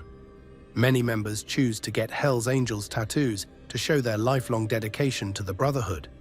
Common tattoos include AFA, Angels Forever, Forever Angels, 81, representing H and A, the 8th and 1st letters of the alphabet, and various versions of the Death Head logo. These tattoos aren't casual choices, they represent a permanent commitment that can't be easily removed or hidden. The location of tattoos often carries significance within the club. More visible placements like the neck, face, or hands demonstrate a higher level of commitment, since these tattoos can't be concealed in everyday life and may limit other career opportunities. Some tattoos are reserved for members who've reached certain milestones or hold specific positions within the organization. Members must follow strict rules about when and how they display club symbols. The Death Head can only be tattooed on a member after they've been officially patched in, and specific guidelines dictate the size and placement of these tattoos. Unauthorized use of Hells Angels symbols, especially by non-members, is considered extremely disrespectful and can lead to violent confrontations. Former members who leave the club, whether voluntarily or through expulsion, are expected to remove or cover any Hells Angels tattoos. This often involves painful cover-up work or laser removal procedures. Some chapters may forcibly remove tattoos from expelled members, particularly in cases involving severe betrayal or disloyalty. The symbols themselves carry layered meanings within biker culture. The wings represent freedom and the open road, while the skull symbolizes the members' willingness to face death for their brothers. Club-specific variations may include local chapter names, founding dates, or memorials to fallen members. Beyond tattoos, these same symbols appear prominently on members' clothing, creating a distinctive uniform that identifies them to both fellow members and outsiders. The powerful visual impact of Hells Angels symbols is deliberately designed to inspire respect and sometimes fear, serving as a constant reminder of the club's strength and unity. These permanent markings on members' bodies reflect the permanent nature of their commitment to the Hells Angels. Like wedding rings that never come off, these tattoos symbolize a lifelong bond to the Brotherhood. But unlike wedding rings, they can't be easily removed if a member has a change of heart. This permanent commitment extends beyond the skin to include specific rules about what members wear when representing the club. Number 5. Biker attire. The Hells Angels have strict rules about what members wear, particularly when representing the club in public. This dress code isn't just about looking intimidating, it's about showing unity, respect for tradition, and proper representation of the Brotherhood. Every item from head to toe follows specific guidelines that members must follow or face consequences. The centerpiece of Hells Angels attire is the cut, a leather or denim vest that displays the club's patches. The back of this vest features the full 3-piece patch, the top rocker with the club name, the center Death Head logo, and the bottom rocker showing the territory or chapter location. Only full members who've completed the prospecting period and been voted in can wear these patches. The front of the cut typically displays smaller patches indicating rank, position, or personal achievements within the club. Some members may have patches showing years of membership, specific roles like treasurer or sergeant at arms, or commemorative patches for major club events they've attended. These patches aren't just sewn on casually. There are specific rules about their placement, size, and condition. Members are expected to keep their patches clean and well maintained as a sign of respect. Damaged or dirty patches reflect poorly on the club and may result in disciplinary action. If a patch becomes too worn, it must be properly replaced rather than allowed to deteriorate. The Death Head logo must be positioned exactly in the center of the back, with the top and bottom rockers placed at precise distances above and below it. Even the stitching must be done properly, usually with heavy-duty thread that won't easily tear away. Beyond the cut, members are expected to dress in ways that project the club's tough image. This typically includes jeans, boots, and often leather jackets for riding. Bandanas or do-rags, heavy rings, chains, and leather gloves complete the look. While there's room for personal style, certain elements are considered essential when representing the club. The jeans are typically blue or black denim, often well worn but never tattered or fashionably ripped. Boots are almost always heavy leather, with steel toes preferred by many members both for protection while riding and for their intimidating appearance. Members must be particularly careful about what brands they wear. Clothing companies associated with rival clubs are strictly forbidden. In some chapters, members are prohibited from wearing items that might be seen as disrespectful to the club's image, such as clothing with political messages not aligned with the group's values. For example, wearing apparel from companies that sponsor rival clubs could result in immediate disciplinary action. Even certain designer brands might be discouraged if they're seen as too fancy or at odds with the rugged biker image. Special events like funerals for fallen brothers, court appearances, or major runs have their own specific dress codes. For funerals, members typically wear clean, formal versions of their club attire as a sign of respect. This might include freshly cleaned cuts, black jeans instead of blue, polished boots, and sometimes white shirts underneath. For court, some chapters require members to dress more conventionally to present a respectable image to judges and juries, possibly removing some of the more intimidating accessories while still maintaining their identity as club members. When riding as a group, uniformity becomes even more important. Members are expected to wear proper riding gear, including helmets in states with helmet laws, despite the stereotype of bikers rejecting such protection. The club values safety during rides and doesn't want unnecessary attention from law enforcement for easily avoidable violations. On long rides, members might be required to wear specific colors or matching accessories to create a unified appearance that emphasizes the club's strength and organization. Weather considerations are addressed in the dress code as well. During hot summer rides, members might remove their heavy leather jackets, but the cut with patches must always remain visible. For cold weather, specific types of riding gloves, face protection, and layered clothing might be recommended or required, but never in a way that obscures the club's patches or identity. The attire rules extend to prospective members as well, though in a more limited way. Prospects wear a bottom rocker indicating their status, but aren't permitted to display the Death Head logo or top rocker until they become full members. This visual difference constantly reminds prospects of their lower status within the hierarchy. Prospects might also be required to wear specific items that visually identify them as not yet full members, reinforcing their position in the club's strict hierarchy. The Hells Angels take their dress code seriously enough that violations can result in disciplinary action. Members who fail to wear proper attire at mandatory events or who disrespect the patches can face consequences ranging from verbal warnings to fines. Repeated violations suggest a lack of respect for the club and its traditions, potentially leading to more serious punishment. Some chapters might impose special cleaning duties or additional responsibilities on members who fail to maintain their attire properly. This careful attention to appearance serves multiple purposes. It builds group identity, creates an intimidating presence, and allows members to instantly recognize each other and their rank. The disciplined approach to club attire reflects a broader commitment to handling all club business with similar precision and attention to established protocols. By enforcing these clothing rules, the Hells Angels maintain their distinctive image that has become recognized worldwide. Number 4. Handling club business. We had a really good relationship and it was working. But the problem with the HAs, their individual charters are ran independently. The Hells Angels have developed specific methods for conducting club business, resolving conflicts, and making decisions that have helped maintain order within their organization for over 70 years.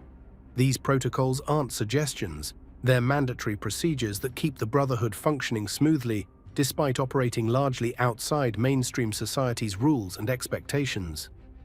At the heart of club business is the weekly or bi-weekly church meeting, where important matters are discussed and decided. These meetings typically happen on the same day each week, often Sunday afternoons, which is where the term church originated. The clubhouse is secured before these meetings begin, with prospects sometimes assigned to stand watch outside. Inside, the gathering follows strict rules of order, with the president or highest-ranking officer present controlling the floor. Members speak only when recognized and must show complete respect for the chain of command throughout the proceedings. Interrupting officers or speaking out of turn is considered seriously disrespectful and may result in being fined, asked to leave, or facing other punishments. Church meetings follow a consistent format. They typically begin with roll call to note attendance and absences. The president then outlines the agenda, often starting with reports from officers about finances, upcoming events, or security concerns. New business is addressed next, followed by any disciplinary matters that need attention. Members are expected to remain attentive and sober throughout these meetings, which can sometimes last several hours depending on the issues being discussed. Voting is a critical aspect of Hells Angels' decision-making, creating a democratic element within their rigid hierarchy.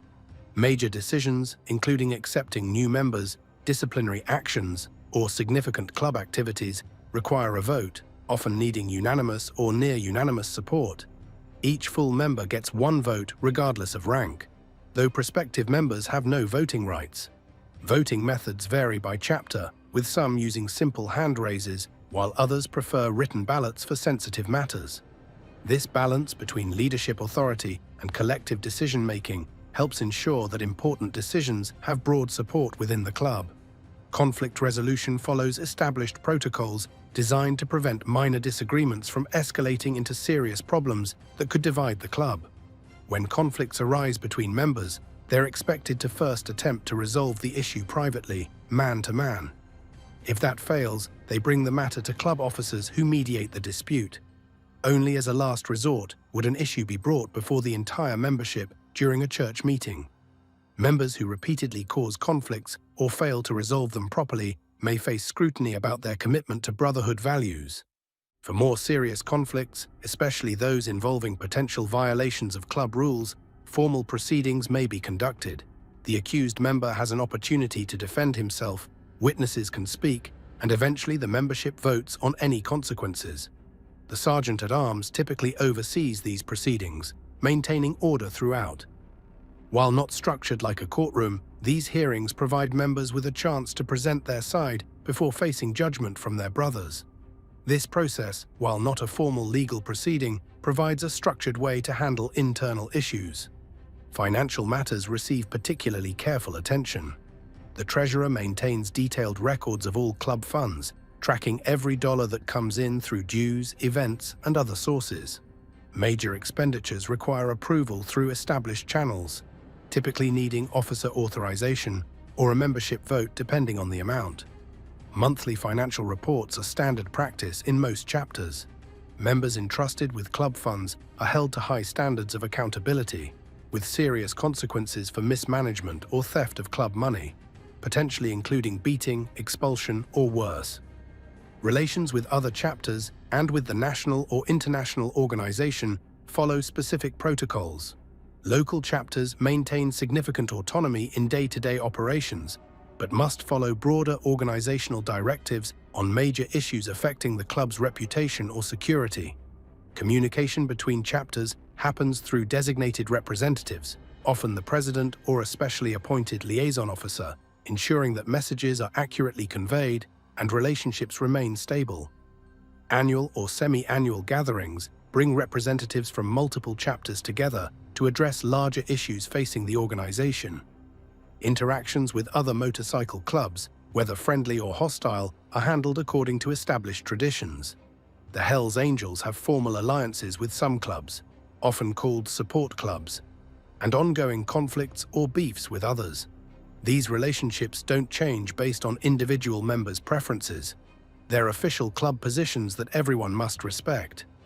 Members are expected to understand these relationships and act accordingly, never making independent decisions that could affect the club's standing with other organizations. Planning events, runs, and club activities involves careful coordination, with responsibilities assigned to various members according to their skills and position. Charity rides, parties, and other public events require attention to security, finances, and public relations. The club's reputation is always a priority, with members expected to present a unified front to outsiders while following established protocols behind the scenes. Number 3. Restricted use of technology. In today's world where most people live their lives online, the Hells Angels take a deliberately cautious approach to technology. The club has strict rules limiting how members can use phones, computers, and social media. Rules designed to protect the organization from surveillance and maintain the secrecy that has helped them survive for decades. The fundamental principle behind these technology restrictions is simple. Anything digital can be monitored, recorded, and used as evidence. The Hells Angels understand that text messages, emails, social media posts, and phone calls create permanent records that can be accessed by law enforcement. To minimize this risk, the club restricts what members can discuss through digital channels. Club business must never be discussed over the phone or through text messages. Important matters are only addressed in person, preferably in secure locations like the clubhouse that may be regularly swept for listening devices. When members need to communicate remotely, they often use pre-arranged code words or vague language that wouldn't be meaningful to outsiders who might be monitoring communications. Social media presents particular risks that the Hells Angels take seriously. Many chapters prohibit members from having social media accounts entirely. Those that allow social media impose strict rules: no posting photos of club gatherings, no identifying other members, no discussing club activities, and no displaying club insignia in ways that connect real identities to club membership. Some chapters require members to use fake names on social media and maintain strict privacy settings. When attending club meetings, members may be required to leave their phones outside the room or place them in signal-blocking containers. This prevents both intentional and accidental recording of sensitive discussions. Some chapters have designated phone-free zones within clubhouses where important conversations happen. For necessary communications about sensitive matters, many Hells Angels use burner phones, prepaid devices that can be easily discarded, or encrypted messaging apps that offer more security than standard text messages. Even with these precautions, members are trained to assume all digital communications could potentially be monitored. Photos and videos present another technological risk. While members might take pictures at events for personal memories, strict rules govern what can be captured and how those images can be shared. Photos showing illegal activities, chapter gatherings, or identifying multiple members together are particularly restricted. Some chapters ban photography entirely at certain events. The Hells Angels' careful approach extends to their online presence as an organization. Official websites and social media accounts, when they exist, are carefully managed by designated members and contain only information already publicly available. These official channels never discuss internal matters or current activities. Members also receive guidance about protecting their personal devices. Password protection, encryption, and regular security checks for tracking software or spyware are common practices, especially for members in leadership positions who might be specific targets for surveillance. These technology restrictions might seem paranoid to outsiders, but they reflect the club's long experience with law enforcement infiltration and surveillance. By maintaining these strict limits on digital communication, the Hells Angels uphold their traditional emphasis on face-to-face interaction and verbal agreements, reinforcing the code of secrecy and silence that has long been central to their survival. Number 2. Secrecy and silence. Perhaps no rule is more fundamental to the Hells Angels' survival than their code of secrecy and silence. This unwritten law governs how members interact with the outside world, particularly when it comes to law enforcement, the media, and anyone else curious about the club's activities. The simplest version of this rule is often expressed as, "What happens in the club stays in the club." Members are forbidden from discussing internal matters with anyone outside the organization. Not with friends, not with family, not even with spouses in many cases. Church meetings, chapter decisions, conflicts between members, and club operations must remain strictly confidential. The only people entitled to this information are patched members in good standing. This secrecy extends especially to interactions with law enforcement. The Hells Angels follow a strict no-cooperation policy with police and other authorities. Members are expected to remain silent when questioned, regardless of the circumstances. The phrase, "I have nothing to say," becomes a mantra in these situations. Members are taught to request a lawyer immediately and to say absolutely nothing without legal representation present. The consequences for breaking this code of silence are among the most severe the club imposes. Members who share information with law enforcement, snitching, face immediate expulsion from the club and may face violent retaliation. Even in cases where a member faces serious prison time, cooperation with authorities in exchange for leniency is considered an unforgivable betrayal of the brotherhood. Media interactions are similarly restricted. Unauthorized interviews or providing information to journalists, authors, or filmmakers about the club can result in serious consequences. When the Hells Angels do interact with media, it happens through carefully selected spokespeople who have explicit permission to represent the club. These representatives stick to approved talking points and never discuss sensitive internal matters. The secrecy rule applies even to seemingly innocent conversations. Members learn to deflect questions about the club with humor, vague responses, or by changing the subject. They're trained to recognize when casual conversations might be fishing for information and to be constantly aware of who might be listening. Court proceedings present particular challenges to the code of silence. Members called to testify in cases involving other members face difficult choices. Lying under oath carries legal risks, while telling the truth might violate club rules. The Hells Angels typically instruct members to claim a lack of knowledge or memory, rather than directly lie or cooperate. In some cases, members have accepted contempt of court charges and jail time rather than testify against brothers. This wall of silence extends to prospective members who learn early in their association with the club that asking too many questions or sharing too much information marks them as untrustworthy. The prospecting period serves partly to evaluate candidates' ability to maintain secrecy before they're trusted with sensitive information. Even in the digital age, when information flows freely and privacy seems increasingly rare, the Hells Angels maintain their traditional emphasis on secrecy. This discipline has helped them survive decades of law enforcement efforts to infiltrate and dismantle their organization. The effectiveness of their code of silence is evident in how little concrete information has emerged about their internal operations, despite their high profile. For the Hells Angels, secrecy isn't just about avoiding legal consequences, it's about maintaining the mystique and brotherhood that defines their identity. However, for those who fail to maintain this secrecy, or who break other club rules, the consequences can be swift and severe. Number 1. Consequences for breaking rules. The Hells Angels rules wouldn't mean much without enforcement, and the club has developed a graduated system of punishments to address violations. These consequences range from minor penalties for small infractions to severe punishment for serious betrayals, creating a disciplinary system that maintains order within the brotherhood. Minor rule violations, like missing a meeting without a legitimate excuse, showing up late to events, or failing to properly maintain club attire, typically result in fines. These financial penalties vary based on the specific violation and the member's history, but they provide a constant reminder that rules matter.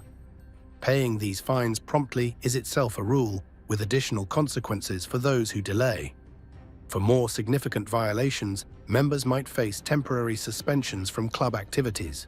During these periods, suspended members cannot attend club functions, wear club colors, or represent the Hells Angels in any way. These suspensions serve both as punishment and as a cooling-off period, giving members time to reflect on their actions and recommit to following the rules. Certain violations require more direct physical punishment. While the specifics aren't generally discussed publicly, members who disrespect leadership, cause problems while representing the club, or break other important rules might face physical discipline administered by the sergeant-at-arms or other members. These beatdowns aren't about causing serious injury, but about providing memorable consequences for unacceptable behavior. For more serious offenses, members might be required to surrender their patches temporarily, a significant punishment in a culture where the patches represent membership and identity. Having to remove the colors is deeply humiliating and serves as a public acknowledgement of wrongdoing. Members without patches lose their voting rights and other privileges until they earn their way back into good standing. The most severe punishment short of expulsion is a bad standing designation. Members in bad standing remain part of the club, but face significant restrictions and lose the respect and support normally offered to brothers. This status is usually temporary, with specific requirements the member must meet to return to good standing. The ultimate punishment is expulsion from the club, being out bad or out in bad standing. This permanent removal happens for the most serious violations. Cooperating with law enforcement, stealing from the club, showing cowardice in critical situations, or other major betrayals of trust. Expelled members must surrender all club property, remove or cover Hells Angels tattoos, and have no further contact with members. In some cases, particularly those involving cooperation with authorities, expelled members may face threats of violence. What makes the Hells Angels disciplinary system effective is its consistency and the certainty of consequences. Every member knows that violations will be addressed, with no exceptions even for high-ranking officers. This creates an environment where following the rules becomes second nature, not just because of fear of punishment, but because members understand that these rules maintain the order and unity that gives the club its strength. The consequences aren't administered arbitrarily. Most chapters have established procedures for determining guilt and deciding appropriate punishment, often involving discussion among officers or votes by the full membership. This process helps ensure that discipline remains fair and proportional, rather than becoming personal or vindictive. Through this comprehensive system of consequences, the Hells Angels maintain the structure and discipline that has allowed them to survive for over 7 decades, while other outlaw motorcycle clubs have fractured or disappeared. The knowledge that rule-breaking will result in meaningful punishment keeps members in line and reinforces the seriousness of the commitment they've made to the Brotherhood.